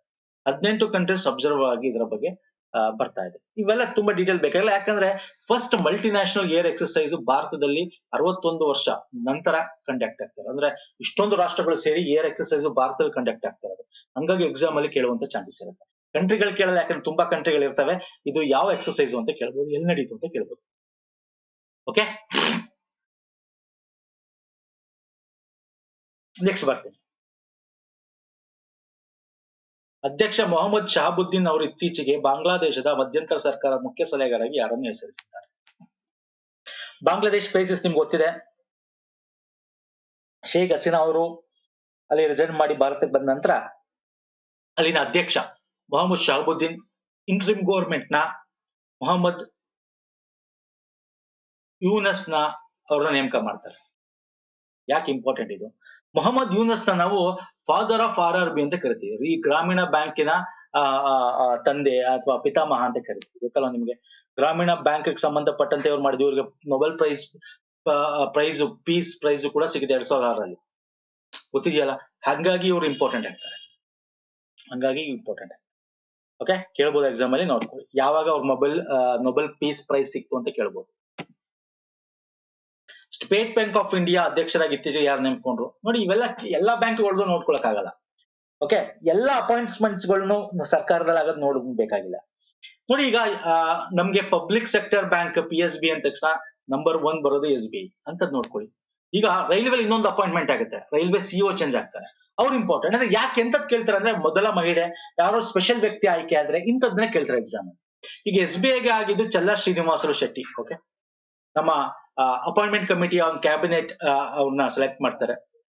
PSBಗಳಿಗೆ ಈ ತರ CEOಗಳನ್ನ ಚೇಂಜ್ ಮಾಡ್ಬೇಕು, ಸೆಲೆಕ್ಟ್ ಮಾಡ್ತಾರೆ. ಒಂದು ಇನ್ನೊಂದು ನೆಕ್ಸ್ಟ್ ಕ್ವಶನ್, ಇತ್ತೀಚೆಗೆ ರೈಲ್ವೆ ಮಂಡಳಿ ಅಧ್ಯಕ್ಷ ಮುಖ್ಯ ಕಾರ್ಯನಿರ್ವಾಹಕ ಆದವರು CEO ಆಗಿ ಯಾರು ನೇಮಕಗೊಳ್ತಾರೆ? ಯಾಕೆ ಕೇಳಲ್ಲ ಇದು? ಯಾಕೆ ಇದನ್ನ ತಗೊಂಡೆ ಅಂದ್ರೆ, ಈಸ್ ದ ಫಸ್ಟ್ ದಲಿತ ಅಂದ್ರೆ ಶೆಡ್ಯೂಲ್ ಕ್ಯಾಸ್ಟ್ ಅವರು ಆಗಿರೋದು. ನೋಡಿ, ಇಂಥದ್ದಾದಾಗ ಕೇಳ್ತಾನೆ. ಫಸ್ಟ್ ಮಹಿಳೆ ಆಗಿದ್ರು, ಯಾವ್ದೋ ಕ್ವಶನ್ ಬಂದಿತ್ತು ಯಾವ್ದ್ರಲ್ಲೂ, ಈಗ ರೀಸೆಂಟ್ ಆಗಿ ಲಾಸ್ಟ್ ಇಯರ್ ಅಲ್ಲಿ ಅಂತದ್ ಕೇಳ್ತಾನೆ. ಓಕೆ, ಯಾರವರು ಹೇಳ್ತಾರೆ? ಪಟ ಅಂತ ಹೇಳ್ಬೇಕು. ಸತೀಶ್ ಕುಮಾರ್. ಯಾರು ಇವರು? ನೋಡಿ, first person from schedule caste or Dalit community to hold this position in railway board ಅಲ್ಲಿ. ಅರ್ಥ ಆಗ್ತಿದೆಯಲ್ಲ? ಯಾರು ಸರ್? ಸತೀಶ್ ಕುಮಾರ್. ನೆಕ್ಸ್ಟ್ ಬರ್ತೇನೆ. ವಿಶ್ವ ವ್ಯಾಪಾರ ಅಂಕಿಅಂಶಗಳ ವಿಮರ್ಶೆ 2023 ಎಂಬ ಶೀರ್ಷಿಕೆಯ ವಿಶ್ವ ವ್ಯಾಪಾರ ಸಂಸ್ಥೆಯ ವರದಿ ಪ್ರಕಾರ 2023ರಲ್ಲಿ ಜಾಗತಿಕ ಕೃಷಿ ರಫ್ತುಗಳಲ್ಲಿ ಭಾರತ ಡ್ಯಾಶ್ ಸ್ಥಾನದಲ್ಲಿದೆ. $51 ಬಿಲಿಯನ್ ರಫ್ತು ಮೌಲ್ಯಗಳೊಂದಿಗೆ. ನೋಡಿ, ಕೃಷಿಲಿ ನಾವು ಭಾರತ ಎಷ್ಟನೇ ಸ್ಥಾನದಲ್ಲಿದೆ ಅಂತ, ಕೃಷಿ ರಫ್ತು ಮಾಡೋದ್ರಲ್ಲಿ ಭಾರತ 8ನೇ ಸ್ಥಾನದಲ್ಲಿದೆ. ಎಕ್ಸಾಮ್ ಅಲ್ಲಿ ನಿಮ್ಗೆ ಇದನ್ನೇ ಕೇಳಬೇಕು ಅಂತ ಹೇಳಿ ಇದ್ರಲ್ಲಿ 2-3 ಬರುತ್ತೆ. ಸರಕುಗಳ ಒಂದು ಮರ್ಚಡೈಸ್ ಎಕ್ಸ್ಪೋರ್ಟ್ ಅಂತ ಬರುತ್ತೆ, ಸರ್ವಿಸ್ ಎಕ್ಸ್ಪೋರ್ಟ್ ಅಂತ ಬರುತ್ತೆ, ಸೇವೆಗಳ ರಫ್ತು ಅಂತ ಬರುತ್ತೆ. ಅದನ್ನ ಹೇಳ್ತೀನಿ, ಮುಖ್ಯವಾದ ಪಾಯಿಂಟ್ಸ್ ಗಳನ್ನ ಹೇಳ್ತೀನಿ. ನಿಮಗೆ ಎಕ್ಸಾಮ್ ಅಲ್ಲಿ ಹಿಂಗೂ ಕೇಳ್ಬೋದು. ವರ್ಲ್ಡ್ ಟ್ರೇಡ್ ಸ್ಟ್ಯಾಟಿಸ್ಟಿಕಲ್ ರಿವ್ಯೂ ಈ ರಿಪೋರ್ಟ್ ನ ಯಾರು ಬಿಡುಗಡೆ ಮಾಡ್ತಾರೆ? World trade organisation. ಓಕೆ, ಅರ್ಥ ಆಗ್ತಿದೆಯಲ್ಲ? ಇದರಲ್ಲಿ ಅಗ್ರಿಕಲ್ಚರ್ ಎಕ್ಸ್ಪೋರ್ಟ್ ಅಲ್ಲಿ ನೀವು ನೋಡೋದಾದ್ರೆ top 10 export products China, Canada, Indonesia, Thailand, ಆಮೇಲೆ ಇಂಡಿಯಾ, ಮೆಕ್ಸಿಕೋ, ಈ ತರ ಬರ್ತಾ ಇದೆ. Okay, so very important. Export ವ್ಯಾಲ್ಯೂಗಳಲ್ಲಿ ನೋಡೋದಾದ್ರೆ, ಅಂದ್ರೆ ಯಾವ ದೇಶ ತುಂಬಾ ಎಕ್ಸ್ಪೋರ್ಟ್ ಜಾಸ್ತಿ ಮಾಡ್ತವೆ ಅನ್ನೋ ನೋಡಿದ್ರೆ ಬರುತ್ತೆ, ಯುರೋಪಿಯನ್ ಯೂನಿಯನ್ ಫಸ್ಟ್ ಬರುತ್ತೆ, ಆಮೇಲೆ ಯುನೈಟೆಡ್ ಸ್ಟೇಟ್ಸ್ ಅಮೆರಿಕ, ಆಮೇಲೆ ಬ್ರೆಜಿಲ್, ಈ ತರ. ಅಂದ್ರೆ ವಾಲ್ಯೂಮ್ ವ್ಯಾಲ್ಯೂ ದುಡ್ಡು ನೋಡೋದಾದ್ರೆ. ಓಕೆ, ಇನ್ನು ಇದು ಬಿಟ್ರೆ ಇಂಪಾರ್ಟೆಂಟ್ ಹೈಲೈಟ್ಸ್ ಏನು ಅಂದ್ರೆ, ನಾನು ನಿಮ್ಗೆ ಮರ್ಚಡೈಸ್ಡ್ ಎಕ್ಸ್ಪೋರ್ಟ್ ಅಂತ ಹೇಳಿದೆ. ಸರಕು ರಫ್ತು ಭಾರತ 18ನೇ ಸ್ಥಾನದಲ್ಲಿದೆ. ಸರ್ವಿಸ್ ಎಕ್ಸ್ಪೋರ್ಟ್, ಸೇವಾ ರಫ್ತಲ್ಲಿ ಭಾರತ 7ನೇ ಸ್ಥಾನದಲ್ಲಿದೆ. ಅದೇ ತರ ಆಮದು ಮಾಡ್ಕೊಳ್ಳೋದ್ರಲ್ಲಿ ಸರಕುಗಳು ಗೂಡ್ಸ್ 9ನೇ ಸ್ಥಾನದಲ್ಲಿದೆ. ಸೇವೆಗಳನ್ನ ಇಂಪೋರ್ಟ್ ಮಾಡೋದ್ರಲ್ಲಿ 9ನೇ ಸ್ಥಾನದಲ್ಲಿದೆ. ಈ ಸರಕುಗಳ ರಫ್ತುಲಿ ನೋಡೋದಾದ್ರೆ ಟಾಪ್ ಯಾವುದು ಇರೋದು ಅಂದ್ರೆ ಚೈನಾ. ಸರಕುಗಳಲ್ಲಿ ಚೈನಾ ಪ್ರಾಡಕ್ಟ್ಸ್ ಅಂದ್ರೆ ನಂಬರ್ 1 ನಿಮ್ಗೆ ಗೊತ್ತಿದೆ, ಕಮ್ಮಿ ರೇಟ್ ಸಿಗುತ್ತೆ, ಅದಕ್ಕೆ ತುಂಬಾ ಕಂಪನಿಗಳು ಆಮದು ಮಾಡ್ಕೊತಾರೆ, ಹಾಗಾಗಿ ನಂಬರ್ 1 ಇದೆ. ಸೆಕೆಂಡ್ ಯುನೈಟೆಡ್ ಸ್ಟೇಟ್ಸ್, ಆಮೇಲೆ ಜರ್ಮನಿ ಬರುತ್ತೆ. ಓಕೆ, ಸೊ ಇಲ್ಲೊಂದಷ್ಟು ಇಂಪಾರ್ಟೆಂಟ್ ಕೊಟ್ಟಿದ್ದೀನಿ, ನೋಡ್ಕೊಳ್ಳಿ ಎಕ್ಸಾಮ್ಸ್ಗೆ. ಇಂಥದ್ದು ಕೇಳ್ತಾನೆ ಎಕ್ಸಾಮ್ ಅಲ್ಲಿ ಅಷ್ಟೇ. ಭಾರತಕ್ಕೆ ಸಂಬಂಧಪಟ್ಟಂತೆ ಏನ್ ಕೊಟ್ಟಿನಿ ಅದು ಇಂಪಾರ್ಟೆಂಟ್ ಆಗುತ್ತೆ. ಓಕೆ, ನೆಕ್ಸ್ಟ್ ಬರ್ತೇನೆ. ಆಗಸ್ಟ್ 8, 2024 ಇತ್ತೀಚಿನ ಕ್ಯಾಬಿನೆಟ್ ಅನುಮೋದನೆಗೆ ಸಂಬಂಧಿಸಿದ ಈ ಕೆಳಗಿನ ಯಾವ ಅಂಶಗಳು ಸರಿಯಾಗಿದೆ? ಕ್ಯಾಬಿನೆಟ್ ಅಲ್ಲಿ ಅಪ್ರೂವ್ ಆಯ್ತು ಅಂತಂದ್ರೆ ರಿವಿಷನ್ ಮಾಡ್ತಾರೆ, ಯಾವುದು ಒಂದಷ್ಟು ಸ್ಕೀಮ್ಗಳನ್ನ, ಒಂದಷ್ಟು ಪ್ರೋಗ್ರಾಮ್ಗಳನ್ನ. ಇಲ್ಲಿ ಪ್ರಧಾನಮಂತ್ರಿ ಜೀವನ್ ಅಂತ, ಜೀವನ್ ಅಂದ್ರೆ ಜೈವ್ ಇಂಧನ್ ವಾತಾವರಣ ಅನುಕೂಲ್ ಫಸಲ್ ಆವೇಶ್ ನಿವಾರಣೆ ಅಂತ, ವಾತಾವರಣಕ್ಕೆ ಸಂಬಂಧಪಟ್ಟಂತೆ. ಓಕೆ, ಆ ಇಂಧನ್ ವಾತಾವರಣ ಅನುಕೂಲ್ ಫಸಲ್ ಆವೇಶ ನಿರ್ಮಾಣ ಅಂತ ಯೋಜನೆ ಬಗ್ಗೆ ಮಾಡೋಣ ಮುಂದೆ. ಓಕೆ, ಈಗ ಜಸ್ಟ್ ಇದರ ಒಂದು ಡೇಟ್ ನ ಇಂಪ್ಲಿಮೆಂಟೇಷನ್ ಡೇಟ್ ಇದೆ, ವಿಸ್ತರಣೆ ಮಾಡಿದ್ದಾರೆ ಅದನ್ನ 2028-29 ತನಕ ಮಾಡಿದ್ದಾರೆ, 5 ವರ್ಷ ಒಳಗೆ. ಓಕೆ, ವಿಸ್ತರಣೆ ಮಾಡಿದ್ದಾರೆ, ಎಕ್ಸ್ಟೆನ್ಷನ್ ಮಾಡಿದ್ದಾರೆ. ಎಸ್, ಕರೆಕ್ಟ್ ಇದೆ. ಮತ್ತೆ 25-29 ನೆಕ್ಸ್ಟ್ 5 ಇಯರ್ಸ್ಗೆ ಅವಧಿಗೆ ಪ್ರಧಾನಮಂತ್ರಿ ಆವಾಸ್ ಯೋಜನಾ ಗ್ರಾಮೀಣನ ಒಟ್ಟು 3,627 ಕೋಟಿ ಬಿಡುಗಡೆ ಮಾಡ್ತಾರೆ. ಯಾಕಂದ್ರೆ ದಿಸ್ ಇಸ್ ಒನ್ಸ್ ಅಗೇನ್ ಪ್ರಧಾನಮಂತ್ರಿ ಆವಾಸ್ ಯೋಜನಾ ಅರ್ಬನ್ ಆಗಿರ್ಬೋದು, ಗ್ರಾಮೀಣ ಆಗಿರ್ಬೋದು, ನಿಮ್ಗೆ 2.0 ಅಂತ ಮಾಡ್ತಾ ಇದೆ. ಎಕ್ಸಾಕ್ಟ್ 2.0 ತೋರಿಸ್ತೀನಿ ನಾನು ವಿಷಯ ನೋಡಿ. ಅರ್ಬನ್ 2.0 ಅಂತ ಮಾಡ್ತಾ ಇದೆ, ಅರ್ಬನ್ ಪೂರ್ ಮಿಡಲ್ ಕ್ಲಾಸ್ ಫ್ಯಾಮಿಲೀಸ್ಗೆ. ಹಾಗೆ ಗ್ರಾಮೀಣಕ್ಕೂ ಕೂಡ ನೆಕ್ಸ್ಟ್ 2 crore ಅಡಿಷನಲ್ ಹೌಸಸ್ ಮಾಡ್ಬೇಕು ರೂರಲ್ ಅಂತ. ಟಾರ್ಗೆಟ್ ಎಷ್ಟು? 25-29. 2.0. ಫೈನ್. ಸೊ ಹಾಗಾಗಿ 2 ಆಪ್ಷನ್ ಕೂಡ ಕರೆಕ್ಟ್ ಇದೆ. ಕೇಳ್ತಾನೆ ಸರ್ ಇದನ್ನ ನಿಮ್ ಎಕ್ಸಾಮ್ ಅಲ್ಲಿ ನೋಡಿ ಬೇಕಾದ್ರೆ ಕೇಳಿದಾನೆ ಪ್ರೀವಿಯಸ್ ಅಲ್ಲಿ. ಅಂದ್ರೆ ಏನ್ ಹೇಳ್ತಾ ಇದೀನಿ ಅಂದ್ರೆ, ಈ ಪ್ರಧಾನಮಂತ್ರಿ ಆವಾಸ್ ಯೋಜನಾ ಅರ್ಬನ್ ನಗರ 2.0 ಇದರ ಒಂದು ಏನು ಟಾರ್ಗೆಟ್ ಡೇಟ್ ಎಷ್ಟು? ಓಕೆ, ಅಂತಿಮ ಎಲ್ಲಿ ತನಕ ವಿಸ್ತರಣೆ ಮಾಡಿದ್ದಾರೆ ಹಿಂಗ್ ಕೇಳ್ತಾನೆ. 25-29, 24-28, ಅಥವಾ ಈ 2030 ಅಂತ ಹಿಂಗ್ ಕೊಡ್ಬೋದು ಎಕ್ಸಾಮ್ ಅಲ್ಲಿ. ಅರ್ಥ ಆಗ್ತಿದ್ಯಲ್ಲ ಏನಕ್ಕೆ ಇದನ್ನ ತಗೊಂಡಿದೀನಿ ಅಂತ? ವೆರಿ ಇಂಪಾರ್ಟೆಂಟ್ ಸ್ನೇಹಿತರೆ. ನೆಕ್ಸ್ಟ್, ರಾಮ್ಸಾರ್ ಸೈಟ್ಸ್ ಗಳನ್ನ ಇತ್ತೀಚೆಗೆ ಘೋಷಣೆ ಆಗುತ್ತೆ 3 ಆಗಸ್ಟ್ ಅಲ್ಲಿ. ಯಾವ್ದಾದ್ 3? ನಂಜರಾಯನ ಪಕ್ಷಿಧಾಮ. ನಂಜರಾಯನ್ ಪಕ್ಷಿಧಾಮ ಎಲ್ಲಿ ಬರುತ್ತೆ? ತಮಿಳುನಾಡು. ಕಾಜುವೆಲಿ ಪಕ್ಷಿಧಾಮ ಅದು ಕೂಡ ಎಲ್ಲಿ ಬರುತ್ತೆ? ತಮಿಳುನಾಡು. ತವ ಜಲಾಶಯ ಎಲ್ಲಿ ಬರುತ್ತೆ? MP, ಮಧ್ಯಪ್ರದೇಶ. ಎಲ್ಲ ಆಪ್ಷನ್ ಕರೆಕ್ಟ್. ಈಗ ಟೋಟಲ್ ಎಷ್ಟಾಯ್ತು? Total 85 Ramsar ಸೈಟ್ಗಳಾಗಿದೆ. Ramsar sites in India. Okay, as per this date. ಇವತ್ತೇನು ನಿಮ್ಗೆ ಸಿಗ್ತಾ ಇದೆ video as per this date. ಆಗ highest number of Ramsar site ಎಲ್ಲಿದೆ? ರಾಮಸಾರ್ ತಾಣಗಳು ಯಾವ ರಾಜ್ಯದಲ್ಲಿದೆ? ತಮಿಳುನಾಡು 18 ಇದೆ ಒಟ್ಟು. Uttar Pradesh 10, second highest. Total 85 ಇದೆ ಆಸ್ ಪರ್ ಟಿಲ್ ಡೇಟ್, ಇವತ್ತಿನ ಡೇಟ್ ತನಕ, ಅಂದ್ರೆ ವಿಡಿಯೋ ಮಾಡಿದ ಡೇಟ್ ತನಕ. ಓಕೆ, ನೆಕ್ಸ್ಟ್ ಬರ್ತೇನೆ. ಇತ್ತೀಚೆಗೆ ಫಿಜಿ, ನ್ಯೂಜಿಲ್ಯಾಂಡ್, ತಿಮೋರ್ ಲೆಸ್ಟೆ ನಮ್ಮ ಅಧ್ಯಕ್ಷರಾದ ದ್ರೌಪದಿ ಮುರ್ಮು ಅವರು ಭೇಟಿ ಕೊಡ್ತಾರೆ. ಅದಕ್ಕೆ ಸಂಬಂಧಪಟ್ಟಂತೆ ನೋಡಿ, ರಾಷ್ಟ್ರಪತಿಗಳು ಭೇಟಿ ಕೊಡೋದು ಬೇರೆ ಬೇರೆ ದೇಶಕ್ಕೆ ಪ್ರಧಾನಮಂತ್ರಿಗಿಂತ ಸ್ವಲ್ಪ ಕಮ್ಮಿ ಅಲ್ವಾ? ಭೇಟಿ ಕೊಟ್ಟಾಗ ಎಲ್ಲನೂ ಇಂಪಾರ್ಟೆಂಟ್ ಆಗಲ್ಲ, ಅವ್ರ ಒಂದಷ್ಟು ಪ್ರಶಸ್ತಿಗಳು, ಒಂದಷ್ಟು ಒಪ್ಪಂದಗಳಾಗ್ತದೆ, ಅಂತದ್ದು ಇಂಪಾರ್ಟೆಂಟ್ ಆಗುತ್ತೆ. ಈಗ ಪ್ರಧಾನಮಂತ್ರಿ ಪೋಲ್ಯಾಂಡ್ ಹೋಗಿ ಬಂದ್ರು, ನಾನು ಅದ್ರ ಬಗ್ಗೆ ಕ್ವಶನ್ ತಗೊಳ್ತಾ ಇಲ್ಲ. ಓಕೆ, ಎಲ್ಲಿ ತುಂಬಾ ಇಂಪಾರ್ಟೆಂಟ್? ಉಕ್ರೇನ್ಗೆ ಹೋದ್ರು, ಅದ್ರ ಬಗ್ಗೆ ತಗೊಂಡಿದ್ದೆ ನಿಮ್ಗೆ. ಸೊ ಯಾವ್ದು ಇಂಪಾರ್ಟೆಂಟ್ ಸ್ಟ್ರಾಟಜಿಕಲಿ ಅಂತ ತಗೊಳ್ಳಿ, ಅಂತದ್ದು ಇವತ್ತು ನೋಡ್ಕೊಳ್ಳಿ. ಈಗ ನೋಡಿ, ಅಧ್ಯಕ್ಷ ದ್ರೌಪದಿ ಮುರ್ಮು ಅವರು ಫಿಜಿಗೆ ಹೋಗ್ತಾರೆ. ಅಲ್ಲಿ ಕಂಪ್ಯಾನಿಯನ್ ಆಫ್ ದ ಆರ್ಡರ್ ಅಂತ ಫಿಜಿದು ಒಂದು ನಾಗರಿಕ ಹೈಯೆಸ್ಟ್ ಸಿವಿಲಿಯನ್ ಅವಾರ್ಡ್ ಕೊಡ್ತಾರೆ ಅವ್ರಿಗೆ. ಹೌದು, ಕರೆಕ್ಟ್. ನೋಡಿ, ಅಧ್ಯಕ್ಷ ದ್ರೌಪದಿ ಮುರ್ಮು ಅವರಿಗೆ grand collar of the order of Timor Leste, Timor Leste ಅಂತಕ್ಕಂತ ದೇಶಕ್ಕೆ ಹೋಗ್ತಾರೆ. ಈಸ್ಟ್ ಟಿಮೋರ್ ಅದು ಇಂಡೋನೇಷ್ಯಾದ ಪಕ್ಕ ಬರುತ್ತೆ, ಆಸ್ಟ್ರೇಲಿಯಾದ ಮೇಲ್ಗಡೆ ಬರುತ್ತೆ.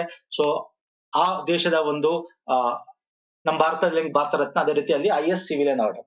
ಓಕೆ, ಆ ಪ್ರಶಸ್ತಿ ಕೊಡ್ತಾರೆ, ಇದು ಕರೆಕ್ಟ್. ಭಾರತ ಮತ್ತು ಫಿಜಿ 2 ದೇಶಗಳ ನಡುವಿನ ವ್ಯಾಪಾರ ಸರಾಗಗೊಳಿಸುವ ಸಲುವಾಗಿ ದ್ವಿಪಕ್ಷೀಯ ಕಸ್ಟಮ್ ಒಪ್ಪಂದಕ್ಕೆ ಸಹಿ ಹಾಕಿದ್ರು. This is wrong, not Fiji, it is with New Zealand. So ಹಾಗಾಗಿ ಎ ಮತ್ತೆ C is the right answer. Okay, I will show you. India New Zealand bilateral custom cooperation agreement ಗೆ ಸೈನ್ ಆಗ್ತದೆ. ಓಕೆ, ನೋಡಿ, ಫಿಜಿ ಹೈಯೆಸ್ಟ್ ಸಿವಿಲಿಯನ್ ಆರ್ಡರ್ ಸಿಗುತ್ತೆ ಅವ್ರಿಗೆ. ಹಾಗೆ ಅವರ Timor country ಯಾವ್ದಿದೆ? Grand collar of the order Timor Leste country highest civilian order ಸಿಗುತ್ತೆ. ಎಲ್ಲಿ ಬರ್ತವೆ? ಮ್ಯಾಪ್ ಅಲ್ಲಿ ತೋರಿಸ್ತೀನಿ ನೋಡಿ. This is New Zealand, this is Fiji, ಇಲ್ಲಿ ಇದೆಯಲ್ಲ ನೋಡಿ, East Timor, this is East Timor. ಇದು ಇಂಡೋನೇಷ್ಯಾ, ದಿಸ್ ಟಿಮೋರ್. ಇದರ ಒಂದು ಇದನ್ನು ಕೇಳಬಹುದು. ಈಗ ನ್ಯೂಜಿಲ್ಯಾಂಡ್ ಏನೋ ವೆಲ್ಲಿಂಗ್ಟನ್ ಅಲ್ವಾ? ವೆಲ್ಲಿಂಗ್ಟನ್ ಅದರ ರಾಜಧಾನಿ. ಫಿಜಿದೇನೋ ಸುವಾ ಅಂತ ಏನೋ ಬರುತ್ತೆ ರಾಜಧಾನಿ, ಕ್ಯಾಪಿಟಲ್ ಸಿಟಿ ಆ ದೇಶದ್ದು. ಈಸ್ಟ್ ಟಿಮೋರ್ದ ಏನ್ ಬರುತ್ತೆ ಹೇಳ್ತೀರಾ? ದಿಲ್ಲಿ ಅಂತ ಬರುತ್ತೆ. ಓಕೆ, ಇವೆಲ್ಲ ಗೊತ್ತಿರಬೇಕು. ಮಾಜಿ ಭಾರತೀಯ ಗೋಲ್ ಕೀಪರ್ PR ಶ್ರೇಯಸ್ ಅವರ ಗೌರವಾರ್ಥವಾಗಿ ಹಾಕಿ ಇಂಡಿಯಾ ರಾಷ್ಟ್ರೀಯ ಹಿರಿಯ ಪುರುಷರ ತಂಡದಿಂದ ಯಾವ ಜರ್ಸಿ ಸಂಖ್ಯೆಯನ್ನು ಅಧಿಕೃತವಾಗಿ ನಿವೃತ್ತಿ ಮಾಡಲಾಗಿದೆ? ನಿಮ್ಗೆ ಗೊತ್ತಿದೆ ಅಲ್ವಾ? ಲೆಜೆಂಡ್ಸ್ ಗಳು ಒಂದು ಕ್ರಿಕೆಟ್ ಆಗಿರ್ಬೋದು, ಹಾಕಿ ಆಗಿರ್ಬೋದು, ರಿಟೈರ್ಡ್ ಆದಾಗ ಅವ್ರ ಜರ್ಸಿನ ಫ್ರೀಸ್ ಮಾಡ್ತಾರೆ. ಫ್ರೀಸ್ ಅಂದ್ರೆ ನೆಕ್ಸ್ಟ್ ಬರೋ ಅಭ್ಯರ್ಥಿಗಳು, ಹೊಸದಾಗಿ ಬರ್ತಕ್ಕಂಥ ಬೇರೆ ಬೇರೆ ಪ್ಲೇಯರ್ಸ್ಗೆ ಆ ಒಂದು ಜರ್ಸಿ ನಂಬರ್ ಕೊಡಲ್ಲ. ಈಗ ಸಚಿನ್ ಆಗಿರ್ಬೋದು, ಸಚಿನ್ ಎಷ್ಟು ಹೇಳಿ ನೋಡೋಣ. ಅದೇ ತರ ಇವರು ನಿಮ್ಗೆ ಗೊತ್ತಿದೆ, ಈ ಪ್ಯಾರಿಸ್ ಒಲಿಂಪಿಕ್ ಆದ್ಮೇಲೆ ರಿಟೈರ್ಡ್ ತಗೊಂಡ್ರು. ಈಗ ಇವರು ನಮ್ಮ ಜೂನಿಯರ್ ಆ ಹಾಕಿ ಟೀಮ್ ನ ಕೋಚ್ ಆಗಿದ್ದಾರೆ ಇವಾಗ ಶ್ರೀಜೇಶ್ ಅವರು. ಓಕೆ, ಗೋಲ್ ಕೀಪರ್ ಅವ್ರನ್ನ ಏನೋ ವಾಲ್ ಆಫ್ ಏನಂತ ಕರಿತೀವಿ, ಪಟಾಪಟ ಅಂತ ಹೇಳ್ಬೇಕು, 16ನೇ ಸಂಖ್ಯೆ. ಏನ್ ಸರ್? 16ನೇದು ಅವರ Jersey number. God of Indian modern history, the wall of India ಅಂತ ಕೂಡ ಕರಿತೀವಿ. Very important. ಇವ್ರಿಗೆ ಮೇಜರ್ ಧ್ಯಾನ್ ಚಂದ್ ಅವಾರ್ಡ್ ಕೂಡ ಸಿಕ್ಕಿದೆ, ಅರ್ಜುನ್ ಅವಾರ್ಡ್ ಸಿಕ್ಕಿದೆ, ಮತ್ತೆ ಪದ್ಮಶ್ರೀ ಅವಾರ್ಡ್ ಸಿಕ್ಕಿದೆ ಇವ್ರಿಗೆ. ಓಕೆ, ಸೊ ಇಲ್ಲಿ ಇಂಪಾರ್ಟೆಂಟ್ ಏನು ಅಂದ್ರೆ ಧ್ಯಾನ್ ಚಂದ್ ಇದ್ರು ಹಾಕಿಲಿ, ಧ್ಯಾನ್ ಚಂದ್ ಅಲ್ವಾ, ಧ್ಯಾನ್ ಚಂದ್ ಅವರ ಜರ್ಸಿ ನಂಬರ್ ಏನ್ ಹೇಳಿ? ಧ್ಯಾನ್ ಚಂದ್ ಅವರ ಜರ್ಸಿ ನಂಬರ್ ಹೇಳಿ ನಾವು. ಎಷ್ಟು ಹೇಳ್ಬಿಡ್ತೀವಿ ನಾ ಇಟ್ಟು. ಸಚಿನ್ ತೆಂಡೂಲ್ಕರ್ ಹೇಳಿ, ಅದು ಈಸಿ ಇದೆ, ಅದಂತೂ ಹೇಳ್ಬೇಕು ನೀವು. ನೋಡಿ, ಇದಿಷ್ಟು ನಾನು ಪ್ರಮುಖವಾಗಿ ಈ ಒಂದು ಆಗಸ್ಟ್ ಮಂತ್ ತುಂಬಾ important, most important current affair ಮಾಡಿದ್ರೆ. ಇಷ್ಟ ಆಗಿದೆ ಲೈಕ್ ಮಾಡಿ, ವಿಡಿಯೋನ ಶೇರ್ ಮಾಡಿ, ಸಬ್ಸ್ಕ್ರೈಬ್ ಮಾಡ್ಕೊಂಡು ಮಾಡಿ. ಸರ್, ನಮ್ಮ ಟೆಲಿಗ್ರಾಮ್ ಚಾನಲ್ ಜಾಯ್ನ್ ಆಗಿ, ಯಾಕಂದ್ರೆ PDF ನಿಮ್ಗೆ ನಮ್ಮ Telegram by end of the day share ಆಗುತ್ತೆ. ಹಾಗೆ ನಮ್ಮ ಇನ್ಸ್ಟಾಗ್ರಾಮ್, ಟೆಲಿಗ್ರಾಮ್ ಫಾಲೋ ಮಾಡಿ ಮಾಡ್ತೀವಿ. ಪುನೀತ್ ಫೋರಂ ಅಂತ ಲಿಂಕ್ ಇದೆ ವಿಡಿಯೋ ಕೆಳಗೆ ಡಿಸ್ಕ್ರಿಪ್ಷನ್ ಬಾಕ್ಸ್ ಅಲ್ಲಿ ಇದೆ. ಪ್ಲೇ ಲಿಸ್ಟ್ ಲಿಂಕ್ ಕೊಟ್ಟಿರ್ತೀನಿ. ನಾನು ಹೇಳಿರ್ತಕ್ಕಂಥ ಎಲ್ಲಾ ವಿಡಿಯೋಗಳು ನಾನು ನಿಮ್ಗೆ ಆಲ್ರೆಡಿ ಹೇಳಿದ್ದೀನಿ. ಒಲಿಂಪಿಕ್ ಬಗ್ಗೆ ನಾನು ಇದರಲ್ಲಿ ಕ್ವಶನ್ಸ್ ತಗೊಂಡಿಲ್ಲ, ಸಪರೇಟ್ ವಿಡಿಯೋ ಮಾಡಿದ್ದೀನಿ ಒಲಿಂಪಿಕ್ ಬಗ್ಗೆ, ಅದು ಇದೇ ವಿಡಿಯೋ ಕೆಳಗೆ ಲಿಂಕ್ ಕೊಟ್ಟಿರ್ತೀನಿ, ನೋಡ್ಕೊಳ್ಳಿ. ಓಕೆ, ಥಿಯರಿ ವಿತ್ MCQ ಒಂದೇ ವಿಡಿಯೋದಲ್ಲಿ. ಹಾಗೆ ನಮ್ಮ ಮ್ಯಾರಥಾನ್ ವಿಡಿಯೋಗಳು ಸಿಗುತ್ತೆ ನಿಮಗೆ. ನಮ್ಮ ಪುನೀತ್ ಫೋರಂ ಸರ್ಚ್ ಮಾಡಿ ಸಾಕು, ನಿಮ್ಗೆ ಸಿಂಬಲ್ ಸಿಗುತ್ತೆ ನಮ್ಮ ಟೆಲಿಗ್ರಾಮ್ ಮತ್ತೆ ಇನ್ಸ್ಟಾಗ್ರಾಮ್ ಚಾನಲ್. ನೆಕ್ಸ್ಟ್ ವಿಡಿಯೋ ಪುನಃ ಸಿಗ್ತೀನಿ. ನಮಸ್ಕಾರ, ಧನ್ಯವಾದ.